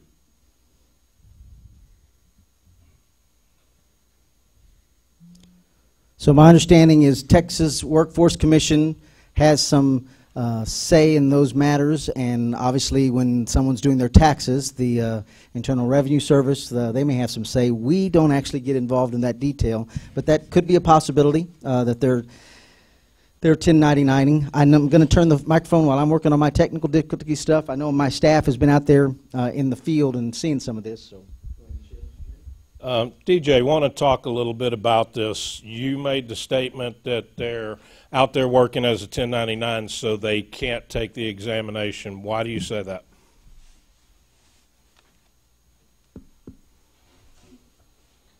Well, it's under my understanding that they're not being supervised, because if they're an independent contractor, they're not being supervised. So therefore, they need a contractor's license in Texas to actually perform that work, right? I would agree with you to a point, but that's not what our commission has instructed us. We've been instructed as long as a contractor contracts the electric work, he can subcontract an electrician to do the work. I agree with you. 1305-151 tells me it's against the law to offer to perform or perform. If you're the electrical contractor that has a job and I come to you and say, DJ, I'll wire this house for so much, what did I just do? Did I not offer to perform? Correct. Yes, I did. So that would tell me I should have a contractor license, but that's not the way we're looking. But I do want to touch the other subject that I'm trying to get at. You say these guys can't take it. Now, why can't they take it? Because the master electrician of the company that subcontracted them won't sign for their hours? That's correct. And I would agree with that because, again, I'm only required as a contractor, as a master, to train my own employees. This guy's a subcontractor. He's supposed to provide his own training for himself. How does he get training for himself if he has no master? So, yes, when we set up this subcontracting, we have absolutely set a man up to be stuck as an apprentice electrician or wireman or journeyman, whatever level he was at, for the rest of his entire life, unless that master is kind enough to say, you know what, I think you're a good guy, I'm going to go ahead and sign for you. But I look at it just like you are. He's not my employee. I do not have no requirements. I only subcontracted him, and if I don't want to sign for him, I'm not going to sign for him. Right. Jerry, it's a major issue in our trade. It's not a union or non-union issue. It's a worker issue, and the way they're being treated. I agree. So. And one of the things about it that I see that this is one of the things that's exacerbating this whole problem we're talking about. Why do I want to move up? Why do I have to move up from an apprentice if I can be my own contractor, don't have to have a contractor license, and I can go to company A, to company B, D, C, E, F, G, H, I, J, and I can work for all of them. I just had a call the other day from a guy that says he works for 7 companies. He uses his own truck. How do I permanently fix signs to that truck? We've had to come up with creative solutions. Get a metal plate, Put the TECL in the company name, screw it to the toolbox or ladder rack on each side.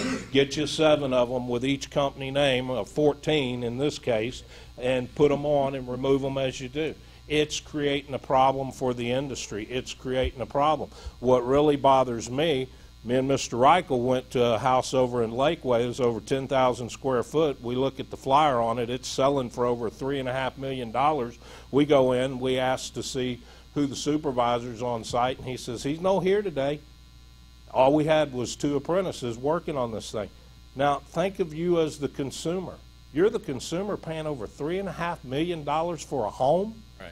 And you find out, but you're not going to find this out. Nobody's telling them consumers, oh, by the way, we let all apprentices wire your house. They're not telling them that. They're making them think that they're getting the greatest product done by qualified people. And that is a problem that kind of dominoes right into the pass score. How do you expect a man that may not even have a high school education, has never looked at a code book in his life, all of a sudden 4 years comes and now he's given this 800-pound gorilla and he's got to go in and take an exam? How successful with no training is that person going to be? That affects our pass scores.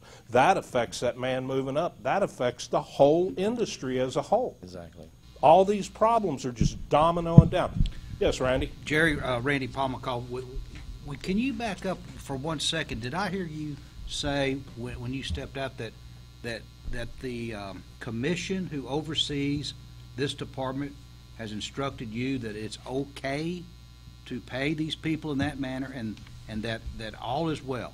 Didn't say nothing about pay. We don't get involved in the pay. I'll tell you that right now. Okay. What they said was if a contractor, a licensed electrical contractor, contracts a job, he can subcontract that to any licensed electrician he wants, and whatever their agreement or pay is, that's between them. We do not get involved in the pay. That's against statute, though. Where is it against standards? If you are going to contract for electrical work, do you not have to have a state electrical contractor's license? That contractor that did, let's say you're the contractor that contracted it and you're subbing me. There is a state contractor license involved. That's you. And that's what a lot of these contractors don't understand. They think that when I sub it to Jerry, I'm not responsible anymore. Yeah, you are. We've went out and we've worked with one of the biggest house company wires here in the city of Austin, branching out. I'm not going to name a name. We've worked with them. And we caught guys unlicensed. He said, no, our guys are licensed. Found out that their subcontractor hired some other people. They hired some other people. We were 4 deep into it, and he only hired 1 person. So he said, it's never going to happen again. Then me and Mr. Reichel go out, and we're in Leander. We find the same thing, call up the master. Hey, you said this wasn't going to happen. I got 3 people out here, 2 unlicensed. He's like, no, I've only got 1. I dropped him off myself this morning. He comes out, come to find out, the one that he subcontracted and dropped off, he had his cousins came in town the night before, so they came over to the job, and they're helping on the job. And unfortunately, the master electrician for that contractor is the one responsible for that, no matter how far it goes. You know, before all of this got started, this industry were training good electricians, very good electricians. The people that taught me were good electricians. What we have now is all of this going on, and it's not just in the residential industry. The high-rise buildings downtown Austin, it's rampant, and the work is horrible. And one of these days we're going to read about a fire on the 15th floor and people jumping out the windows because of this. That's right. So We've got a company out of Florida that does these high-rise buildings all over the state of Texas. Yes. They have a business model that the gentleman that bids it gets the job. Now, they're a licensed contractor. He has other people, offices next door to him that are different areas of the United States. As soon as he gets the job, he subcontracts it to them. Then they come to the area of where it's at, Texas, and everybody else is subcontracted other than a few journeymen to be supervision on the site. Then the commission that's overseeing this department is wrong. That's all I got to say. Well, I can't tell them that. That would be something that you would have to say. They are my bosses, and I have to follow marching orders. But I do see it the way you do. I think that that's why we have some of the problems. I think not only is it the subcontracting issue, but I think it's the lack of having to have supervision on site continuously when electric work's done. Again, if I don't have to have a supervisor there and only somebody needs to come by of supervisory experience daily and check my work, then why do I need to move up? Why do I even need to hire a bunch of journeymen? I can hire one journeyman. Heck, I don't even have to hire a journeyman. I'll just hire a bunch of apprentices, and I'll go around as the master and check their work daily, and I've met compliance. Now, check the work daily. How open is that? Could I not be sitting in the Cayman Islands drinking a margarita, getting pictures on my phone? Yep, it looks good. I just checked the work daily, did I not? There's a lot of issues there. And you're right. Prior to how it used to be, we were training good electricians.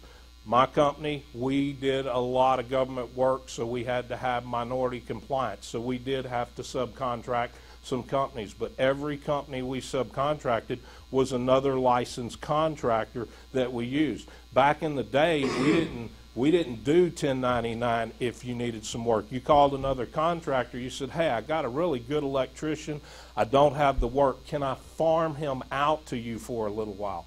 That was the process, and we had a very good process going, but now we've changed it all, and all these little bitty things are causing the problems in the industry that if we put them all back together, I think we can get people back in and get it moving the right way. Thank you, Jerry. Thank you, Mr. Pomacall. All right, so go ahead, Mr. Phillip. Yes, Philip Lawhon with the IBEW. I just want to reiterate what Jerry and David and Randy speaking about, that my experience here across the state of Texas, that the 1099 situation that's happening is a great concern to me and in our organization. That the sub into the sub to the sub is just, it's tearing down the industry in the whole, and it's and like David said, it's not a union or a non-union issue. It's an industry-wide issue. It's a worker issue. It's a community issue, and it's a safety issue, because these individuals are not getting the continuing education that they need to have to be learning the new code updates, and they're out there wiring high-rises, they're wiring condos, they're wiring $3 million homes. And we've went down to just here on the local, political level, that here in Austin, and our biggest opponent was the Home Builders Association, of having all contractors registered as a contractor, whether you're a sub, you're a primary, or you're a secondary, or you're the letter J contractor on the job. You have to be a licensed, registered contractor. That's what the state needs to have in place. That if they're going to sub to subs to subs, they have to have a licensed contractor that has licensed apprentices, licensed journeymen, licensed masters, where these individuals have to go and get their continuing education to learn the code to be able to install these systems correctly. Because we will have a problem eventually it's going to be a disaster. And you're talking to council members and legislators and individuals like that, and they say, well, we don't have an issue. We haven't had a high-rise burn down. Well, do we wait till one happens, or do we correct the problem before it happens? And that's a major concern. I don't think it's just enforcement. I think it's also compliance. And having 2 compliance officers in the state of Texas is ridiculous. I mean, we have a lot of money that we can help fund the industry, and one of the major, I guess, one of the major things that Texas falls on is that they're going to protect the citizens of Texas with the licensing, and I don't think that's being done with the way that we have the system set up, and I think we could do it a lot better. Thank you for your input, Philip. I want to make sure that you understand, again, we decided we can't, in a couple of meetings, solve all the problems of the electrical industry, much less the entire construction industry. So I'm going to try to bring back our expectations for this meeting and our assignment. I appreciate all the comments. And again, another shameless plug, our strategic planning session, everything's free game. We're looking for input on the things that we regulate. but in strategic planning, which is coming up in a couple months, don't miss those opportunities. That's a very important point. The comments that Jerry shared with you, he speaks plainly. He and Larry are out in the field, coming up on the job sites. They're the ones that are our eyes and ears for the agency, but so is everybody else out in the audience. The people that are showing up, the people that are listening at home, y'all are usually not the problem. Y'all are usually part of the solution. Y'all have already educated yourself. I have lots of research that I prepared for this, and I've got it in handouts. I'll post it on our website. I'll have links. I'm going to go through just very small portions of it because I want to remind ourselves what our focus should be on. But this is from learned professionals. This is moving forward from the Consultative Council versus the National Institute of Building Sciences. They're identifying all the same things we've discussed. They're identifying those similar issues. I'm going to point out just a couple of developing a skilled workforce. They've talked about over the past several years, almost all sectors of the building industry have reported a growing shortage of skilled construction workers. Now, this is a 2016 report, so we're still pretty current. In multiple building disciplines and trades and across states and regions, so not just local. Even if you go to another state, it's going to be hard to draw them to Texas. With the dramatic shortage of workers in the key industry trades, surveys of the code official workforce and other building-related disciplines have revealed similar challenges.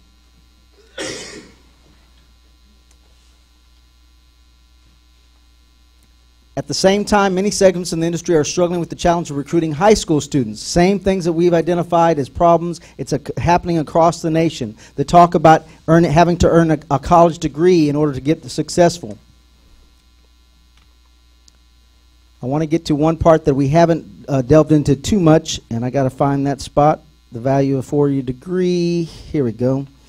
Outreach and engagement and encouragement must expand beyond those pursuing careers for the first time to include returning veterans. So we have done some extensive outreach with our Reciprocity program. I think we're doing extra outreach with this summit by itself, just bringing up the subject matter. But with veterans, I think we've actually set the standard that has been utilized. We actually developed a report that had to go out to other state agencies, and I'm going to go to our website right now to show you what we have out on our webpage. It's on the very first page you get to for TDLR when you go to our electricians page. Let's see if I can find my right page. Here, I'll just do this.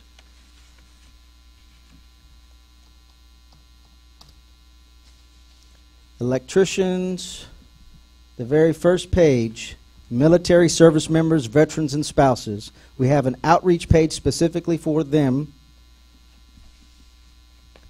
And we're trying our best to make it easy for those coming out of the military to get a license from us, whether it's a barber cosmetology license, electrician's license. We cannot modify statute or rules, but what we have done is identify all those MOS specialties from branch to branch. Our staff from across the agency, general counsel, our electricians have looked at every single military occupation specialty for all of these programs where there's maybe a transfer of experience. And we've given FAQs and the actual codes, the MOS codes for those that we're accepting. These are the easy ones, the ones that are direct, hey, that's an apples to apples, they're doing electrical work.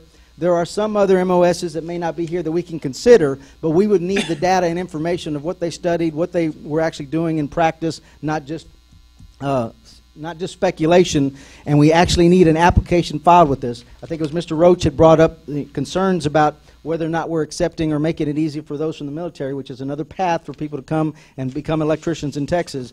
This is what we've done, again, to try to facilitate all those veterans coming in. If you know of veterans that are having difficulty, don't know where to start, but they want to get into a trade, whether it's barber cosmetology, electricians, this is the page for them to go to. We have done our best to make it as easy as possible for them and their spouses to actually get licenses here in Texas.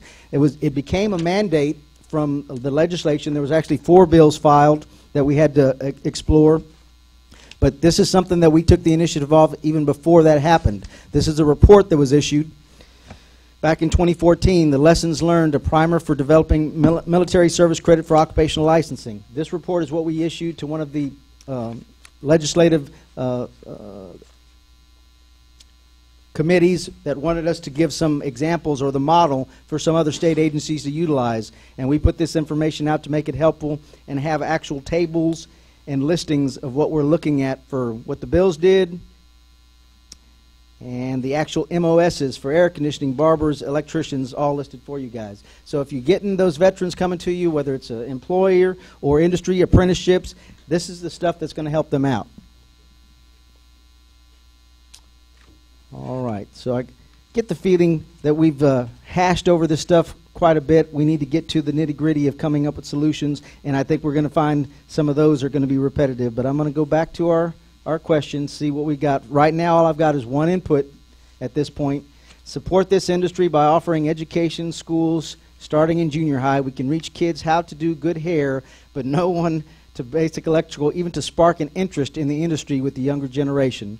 I think for this particular question, for those that would to read what is the solution to addressing the shortage, they're looking at all our previous answers. They're looking for all the different stipulations on what could be for solutions.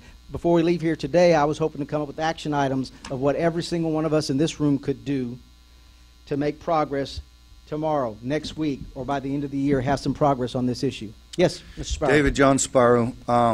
I'm actually ex-military myself, and I hire a lot of military people, and especially in the supervisory role, and have a lot of success with it. So I think it's a good option for folks looking for people who want to learn a new career. But I also want to talk about something else. I grew up in an apprentice program myself back in England prior to coming here to the United States, and the government there subsidized the apprenticeship program. They paid a part of my wages, and then the employer paid another part. What that did was it ensured that I followed a certain curriculum, went to college, made sure that I, passed certain key points along the way. The idea and the plan is that the government would subsidize the apprenticeship. They have some control over it and the quality of the apprenticeship that's produced. And then the employer, if you did a good job, the plan was that you would be taken on full-time and have a future career. It allows employers to, select good candidates. There is a pretty stringent, selection process to get into the apprenticeship, but it's something that people work hard to get once they're in there, and it ensures that you've got good quality coming out of the other end. And then, hopefully they go on to become, in this case, would be master electricians. But I have a good long career with the people who have given them an opportunity and given them a chance. I don't know. I know there's apprenticeship programs here. Are there any that the state or the government subsidize or help, pay towards that salary? Yes. Mr. Strauss, can you offer some insight on that? Yes, both the Higher Education Coordinating Board and Chapter 133 of the Higher Education Code do fund Department of Labor registered programs. Now, it's not a whole lot, but it's something. So, yes, the state does. But is that something that we can expand on and try and give more availability to? I'm sure most of the contractors in this room, if they had an opportunity to bring on good qualified or potentially qualified high school leavers that are looking for a career in the electrical field, knowing that they're going to get some help with their salary, or at least the commitment, the right people that are getting in are going to be committed to it. I mean, it's a widespread program throughout most industries and apprenticeships that I grew up in, and once you're in, you very rarely get out. You're committed. It's a well worth process to go through, because your rest of your career is set up for you. Yeah, I think that would certainly take some legislative action to make those funds available, but I'm sure that every entity in this room that has a DOL program is participating in getting some funding from the state, I would assume. So IEC? Yeah, that's correct, Keith Bell. Yeah, we get Chapter 133 funds, but it depends too. Different programs get different funds, but it all comes through the Higher Educating Coordinating Board. But there's also Texas Workforce Commission over the last, couple of sessions. Once they recognized the legislature, there was a workforce development disconnect in the skilled trades. They have increased their budgets, and with the Texas Workforce Commission, and there are grants that as employers or these trade associations can go get for training, I don't see us getting wages where our wages would be supplemented by the state of Texas to train somebody. You might get tax credits from the federal government, from the IRS, but I don't really see the state of Texas paying subsidizing wages for apprentices. I can't see that occurring. John Sparrow, I mean, would that make a big difference to everybody if that was the case? We're not talking about a huge amount. I mean, obviously it would, become a huge amount if the program was very successful. But the quality that you get out the other end is far superior than the majority that are coming out without any type of apprenticeship. I mean, if the apprenticeship is 77,000 apprenticeship license, and I think I heard less than 10% are going to be in apprenticeship programs. How do you turn that? How do you make it where it's increase the market share? Yeah, 70,000 of them are in apprenticeship programs, and coming out the other end, dealing with other states. I think for Jerry and Larry would be a whole lot easier if we had a program like that. So there's got to be options to try and increase the opportunity for structured apprenticeship programs, which sounds like could be a big part of the problem. That would also help with, I feel, some of the major issues that are brought up where, the apprentices are not, continuing to enhance their careers and become journeymen and then master electricians. If they start off in a good program, and I would be interested to see what the percentage is of the guys who actually do an apprenticeship program that become journeymen and even master electricians after that. What that follow-on is from a good structured program laid out. Appreciate your input, Mr. Sparrow. I think Mr. Strauss probably addressed some of the items that you bring up are going to be on our statutory mandates. Probably going to have to be something you could bring up during strategic planning and go beyond even our electrical statute into some of the Texas Education Agency and other things. But there's so many ways to address or get to this particular problem. I think we've got good steps in mind. We've got to take action on it. You want to share some comments, sir? Yes, Craig, IBEW. Texas Workforce Commission does offer a program called OJT, and it is starting to supplement pay for first-year apprentices. OJT is the name of the program, and it's Texas Workforce Commission? Yep, check it out. Thank you. That's the kind of information that's helpful, and if y'all are the only two guys that know about it, it doesn't get utilized. But we want them running out of money. We want them having to get into the Lowe's and Home Depot funding to get this stuff done. And I think that's maybe, I'm kind of listening here, that's maybe something we need to concentrate a little more on and make sure that everybody is aware of all of the programs and it is pushed out and it is advertised, not just by the contractors. Some people clearly know a lot more than others about what is available and what's not. But I think, the electrical industry and particularly the commission, I would hope, could get this information and really push it out to schools, push it out to high school leavers. I think that's part of where we're really lacking that next step is to get that information out to the right people. I'd love another two guys like Jerry and Larry who just go around the schools with information, giving it to high school leavers, and that's all they do. I'm sure they would gladly do it, but don't have nowhere near enough time.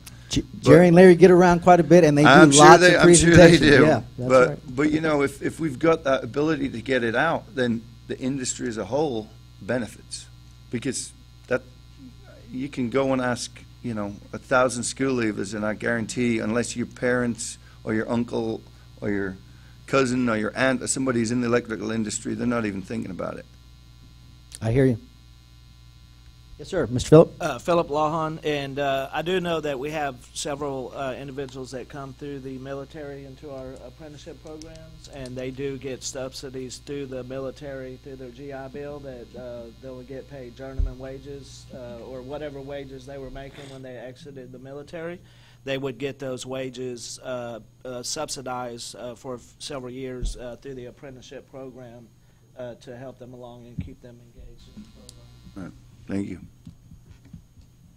So we've gotten a few responses to our online poll. What is the solution to addressing the shortage of qualified electricians? I'll highlight these. The very first one we got: support this industry by offering education in schools and starting in junior high. We can teach kids how to do good hair, but not basic electrical. That's the one I read initially. Here's the next one we received: active marketing by the industry. Follow the principle that folks won't know what you have if no one lets them know. That is it's a necessary evil, if you will. You got to spend the money. You got to advertise, because you're competing with all those other industries that want that same body. And it is just a body they're looking for nowadays with some of the work that they're getting done. Stopping illegal workers and penalizing those who hire and use them. You have to create a fear amongst those who are providing unsafe electrical work so they stop offering it to our communities. People and customers will risk their safety to hire the cheaper electricians. Cheaper is less skilled and probably doesn't follow code. If you don't allow the cheaper to be available or active, I expect, to work, that creates it so customers hire professionals. There's a lot of investment in these HOUZ, H-O-U-Z-Z, and all these other programs that you can hire a licensed contractor that refer you to licensed contractor, Angie's List. That's really the wave of a lot of people getting referrals. Hopefully those industries are checking to police that those individuals that they put on their website actually have license. Our industry needs to enforce more that professionals are to do the job, not a guy you find in the Home Depot parking lot. And then last so far, better pay for qualified electricians, greater, not sure what the last one's saying. So here's what I propose. I expect the turnout's probably not as great as our first summit. We probably sent the message in that very first meeting that the responsibility's on us. This is not necessarily in our wheelhouse. We can facilitate it, but it's really on industry. I think Mr. Gramillion had mentioned it at the very first meeting. This is not something that we do. It's something y'all spent enormous amounts of money and investments so that the industry could get involved, and y'all apparently have made progress. Mr. Roach, Mr. Bell, y'all have made progress. We just need to get the word out to more people. We need the Austin ISDs and these other ISDs that are maybe challenged to get in touch with the apprenticeship programs and see if we can't work things out, or with the corporate persons involved in charge that can maybe offer some funding that would help the situation. We are going to keep this poll out on our website for as long as I can. I don't think there's a deadline for me. It'll be out there, so as long as you've downloaded this app, or if you haven't even downloaded it yet, you got friends that want to give us input, you go tell them to download the app that's on our website. They'll have this poll available to them as soon as they log in.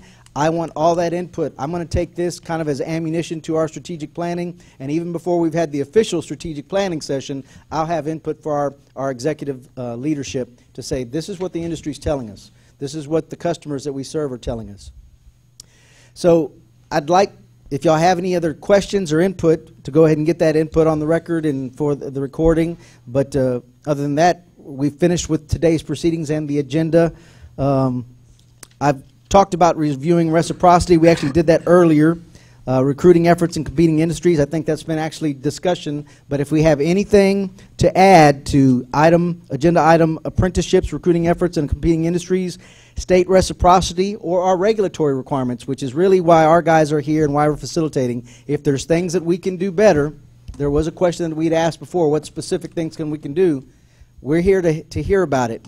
I know sometimes we can sound, we're the government, we're here to help you. Sometimes we can sound confrontational. We're going to ask you questions. If you want something from us, we're going to ask you, well, where did you get your license from? And where did you get your experience from? It's almost an interrogation for some of these applicants. Don't be afraid to fill out the application. Don't be afraid to call us. The best way to do it is via application or even emails. We respond to emails as well. Get something from us in writing. If you want it in writing, you got to actually tell us what those details are. We can't just go on moving targets and speculation. We have to have the facts in order to make a decision. But we're not going to make a decision on your application based on, well, I got this friend of mine who supervised my work. That ain't going to work for us. We need Lisa and her crew licensing, even our customer service staff need documentation to make formal decisions. Our electricians need documentation to make formal decisions. Everybody in the room, Mr. Bell, what am I missing? What am I forgetting? The only other thing that I was going to bring up, and I was waiting for somebody else to do it, and I don't know where the IBW falls into this, but prior to the TDLR changing and actually requiring that you couldn't take the exam prior to first obtaining the 8,000 hours. Our apprentices would take those tests second year, third year, because most everybody's apprenticeship program starts out with the code.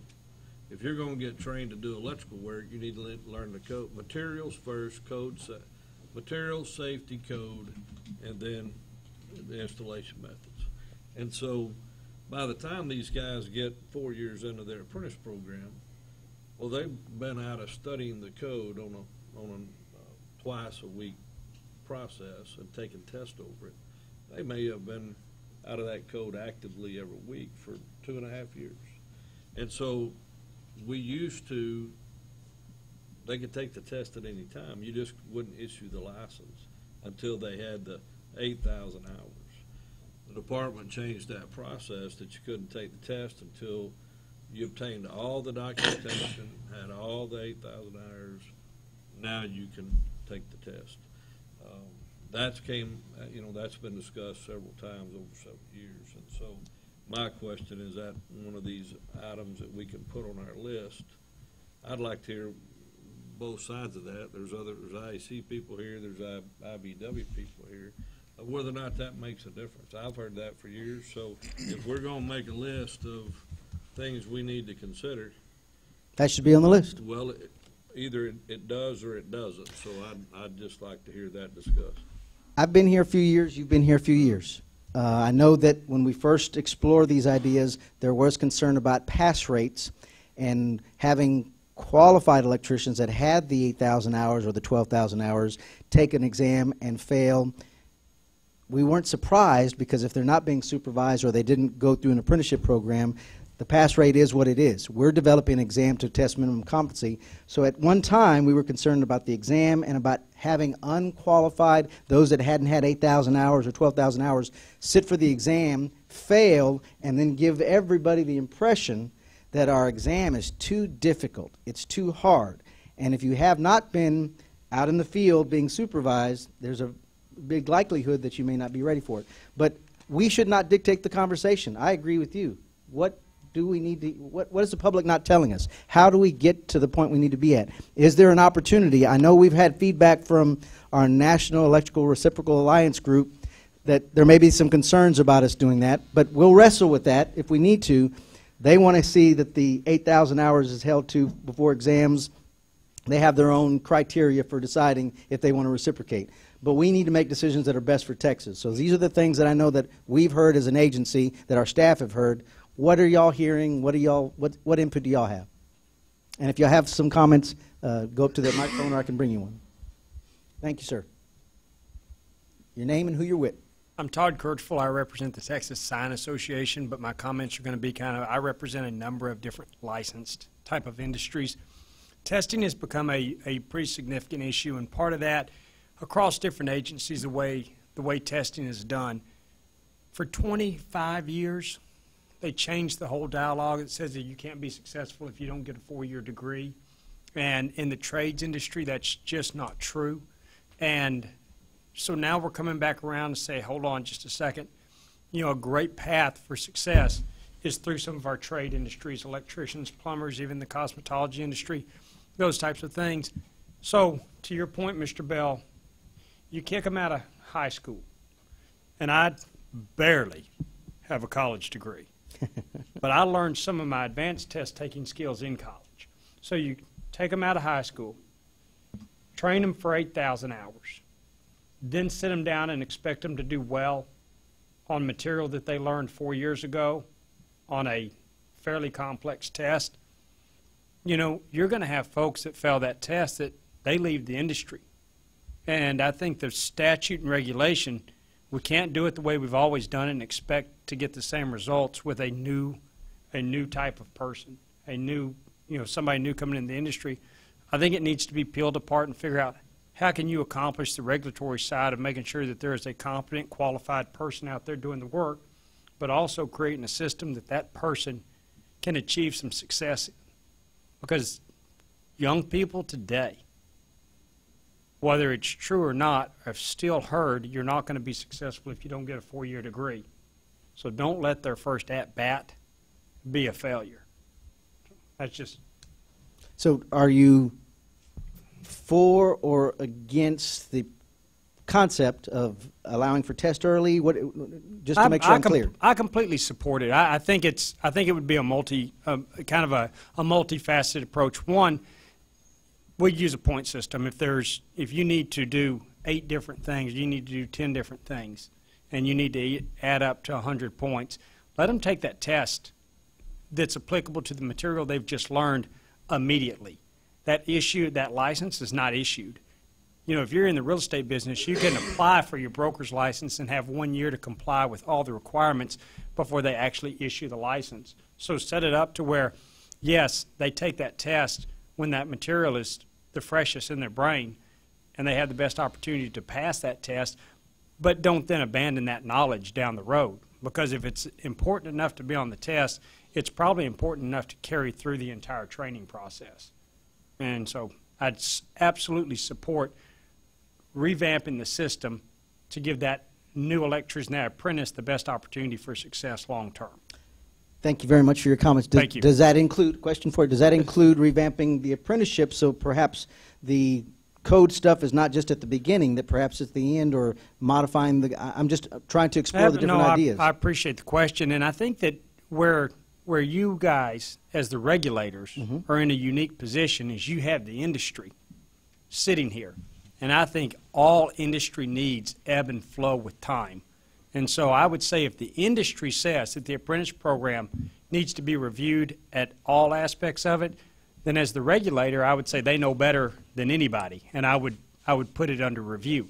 And you don't have to you don't have to eat the whole apple in one bite.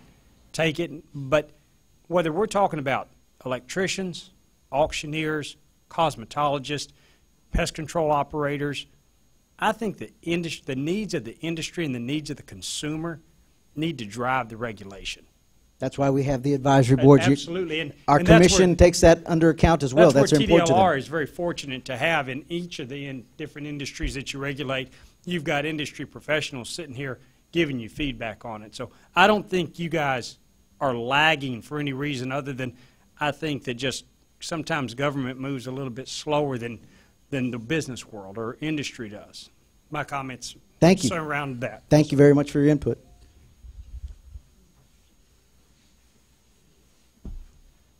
Dave Johnston, IEC. We are in favor of allowing the registered apprentice in a DOL program allowed to take the test, sit for the test, at anywhere from 6,000 to 7,000 hours, OJT, okay? If you look at our 4-year program, we really have a 3-year and 9-month program. If you start somebody in September and you graduate them in June, it's really a 3-year, 9-month, not 4-year program. Still got to do 144 hours, 576 hours over 4 years. What we're finding is during times when things are maybe a little bit slower than they are right this minute, sometimes guys don't have the 8,000 hours up to 6 months to a year after they turn out of the program, and they're really not in the code book. And it would be really, let's take some of the roadblocks away. If we want to do workforce development, let's remove some of these roadblocks that we've been talking about today. And let's make it a little bit better for the electrician to progress and to achieve and to get to the journeyman and to the master level. Let's remove the roadblocks. So allowing the registered apprentice to take the test early and hold on to it until they get their 8,000 hours, then issue the licensure would be the right thing to do. Thank you. Marcus Lundegreen.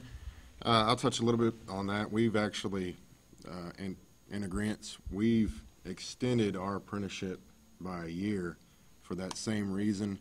Many of the guys in slow times were not getting their hours, so they're left finished with the apprenticeship, but they're not in classes, they're not able to work on any of the code at that time. So now we have, instead of the 4-year program, it's a 5-year program. We've extended the curriculum out, and they have the fast track option. If they do have their hours, they can double up on some classes and get it done in 4 years, but so that individuals have the ability to go to class and study up on the code, we've had to extend the apprenticeship over a year.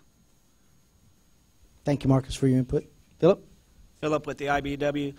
I'm not real sure if I agree with the taking the test early before your 8,000 hours, just due to the fact that we already have a lack of participation in apprenticeship programs, and I think apprenticeship programs is where you're going to get your good formal education, and you're going to get all the things that you need to become that good, skilled, well-rounded electrician.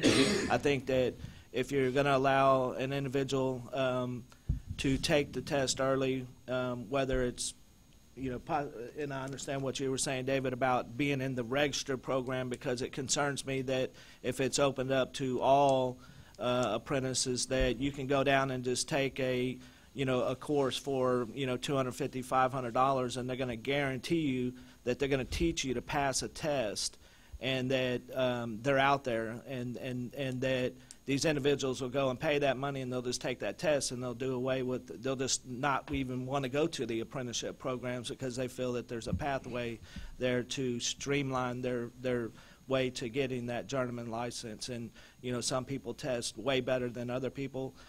So it just depends. I think that would really be watering down the system that we have in place, and that it would take away from the apprenticeship programs that are out there. I believe, unless, possibly if it was just with the registered programs, but I'm still not sure if I support that.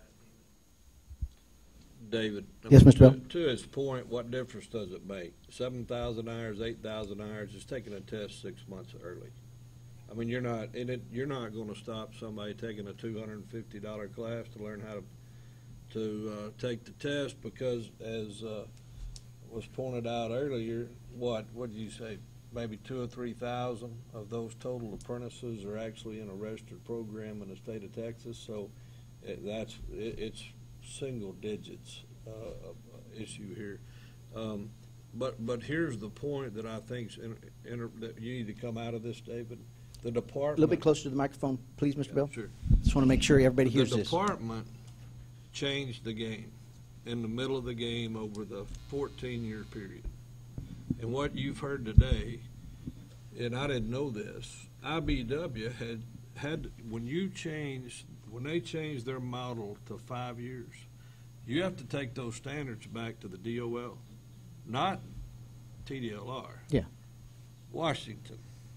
And you've got to change that model, and so they extended their curriculum 5 years to deal with that decision. IEC did exactly the same thing, because in our standards, we said you had to pass the journeyman license to get the certificate of completion. We took that out, and we still have to be finished. I mean, we're finishing in 4 years. But we had to remove the requirement out of our standards that you had to pass the journeyman's license to get the certificate of completion. So understand, when you guys make decisions, you don't ask anybody. I mean, the effect of that is huge. You had the IBW change their standards with the U.S. Department, Bureau of Apprenticeship and Training, U.S. Department of Labor, Bureau of Apprenticeship and Training, and so did IEC, statewide. Now, I don't know how many JACTs you guys got. State of Texas, we got 10 different programs.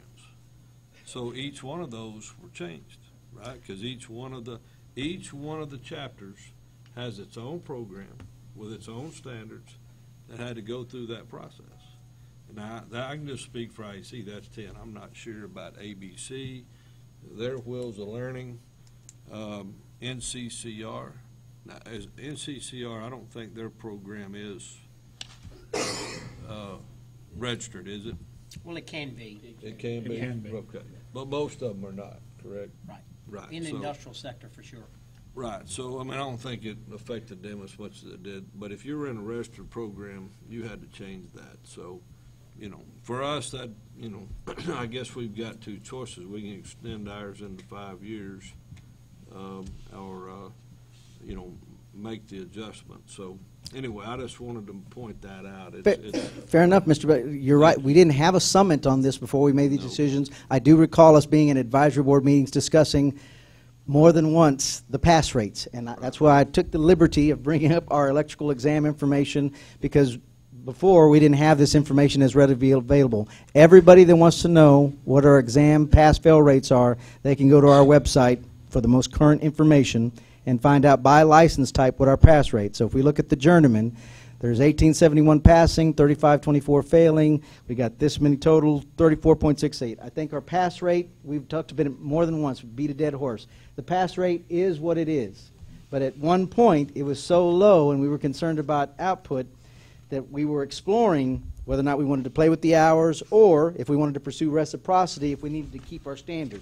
It sounds like we may need to revisit it again to see what the more benefits are going to be, whether it's getting more of the apprenticeships sitting for that exam so they can keep it while it's fresh in their mind, or if the NERA relationship is going to be affected by it. We have heard from the presentations that it could have an effect, but you know what? They need to pull the trigger on what they're comfortable with. It's one of those things that we got to decide upon. Y'all are advisory board for a reason, so that we're not in a vacuum making decisions without the input of industry. And I will commend the department, because at the same time, prior to making this change, the cut score was at 75. It had never been in the whole state. And that was Inherited from ICC standards that had been established. Well, but ICC was 70. Yeah. And so when the state created their own test, they made the cut score at 75. That was a lot of why the passing rate was so low.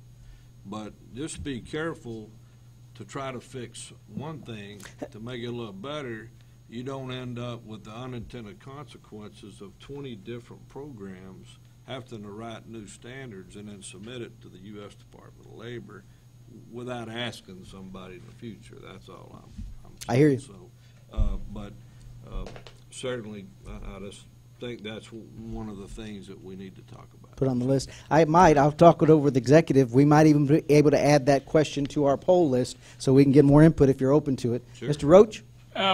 You're getting ready to close this thing, and I know there's through the course of this discussion, the fellow members in our big picture of our industry, the mechanical and the plumbing industry. I did a quick Google.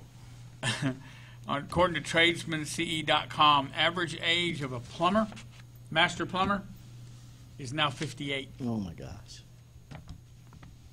So my point is while things might look like they're going well in the mechanical, the air conditioning, and the plumbing industry, maybe not as good as we think. The Workforce Commission report that Ms. Mariana provided to us at last summit, that information is still on our website, and you're absolutely right. All the trades have the retiring. In fact, those reports that I brought out today have the retirement ages are right there. People are written to get out, and we're not getting the influx that's going to match out the retirements that are leaving.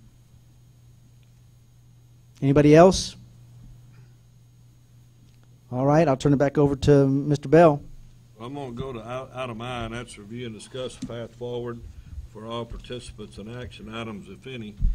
And I'm just going to go through here and make sure I've got my notes well. But I made a list of causes or issues or action items, things we need to think about. And this was my list. I had wages. I remember seeing that up there. The implementation of House Bill 5 with the school training, getting these classes and opportunities into CTE programs, career apprentices. I mean, I heard that mentioned a bunch, and then duplicate apprentice licensure. I mean, when you've got 30-something thousand people, new licenses on an annual basis, we really need to, that's a departmental thing that we can get in the weeds and figure out, number one, what is that? Number two, how can that happen? You know, obviously training, but the misclassification and subcontracting, and there was a big discussion about that's those things exist, and they're either departmental decisions or commission decisions. I mean, we as an advisory board can't fix that. That's the department. So, those were the list that I had. So, for me, and what I would recommend is for the department to look at these things that we've identified, that list. You can't do anything with wages, that's our responsibility. Our responsibility is training, and our responsibility is to drive it down House Bill 5 into the local career and technology education programs. But the things we identified that the department could consider and that you could discuss internally, I would just ask that to occur, and then, then just report back to the advisory board, and then see what that path does look like moving forward. So, is that anything else that I've missed on that list? Because it's either legislative, or it's commission, or it's departmental decisions. It doesn't fall. Once we've identified it, we can't fix it, right? I mean, did I have anything on that list that we can? I think we identified and tried to manage expectations at the first part of the summit. We're facilitating. It really isn't all within our control. For the things that are on our list to look at, that's our job. We're supposed to make ourselves better, do the best job we can for our customers. But everything that's on the industry, that's on the individuals. Some of the feedback we got was these people just don't have any motivation. There's studies on the generation issues. We're not going to be able to fix those things. Those are things that the public that's listening is going to have to listen to. We've got more comments still coming.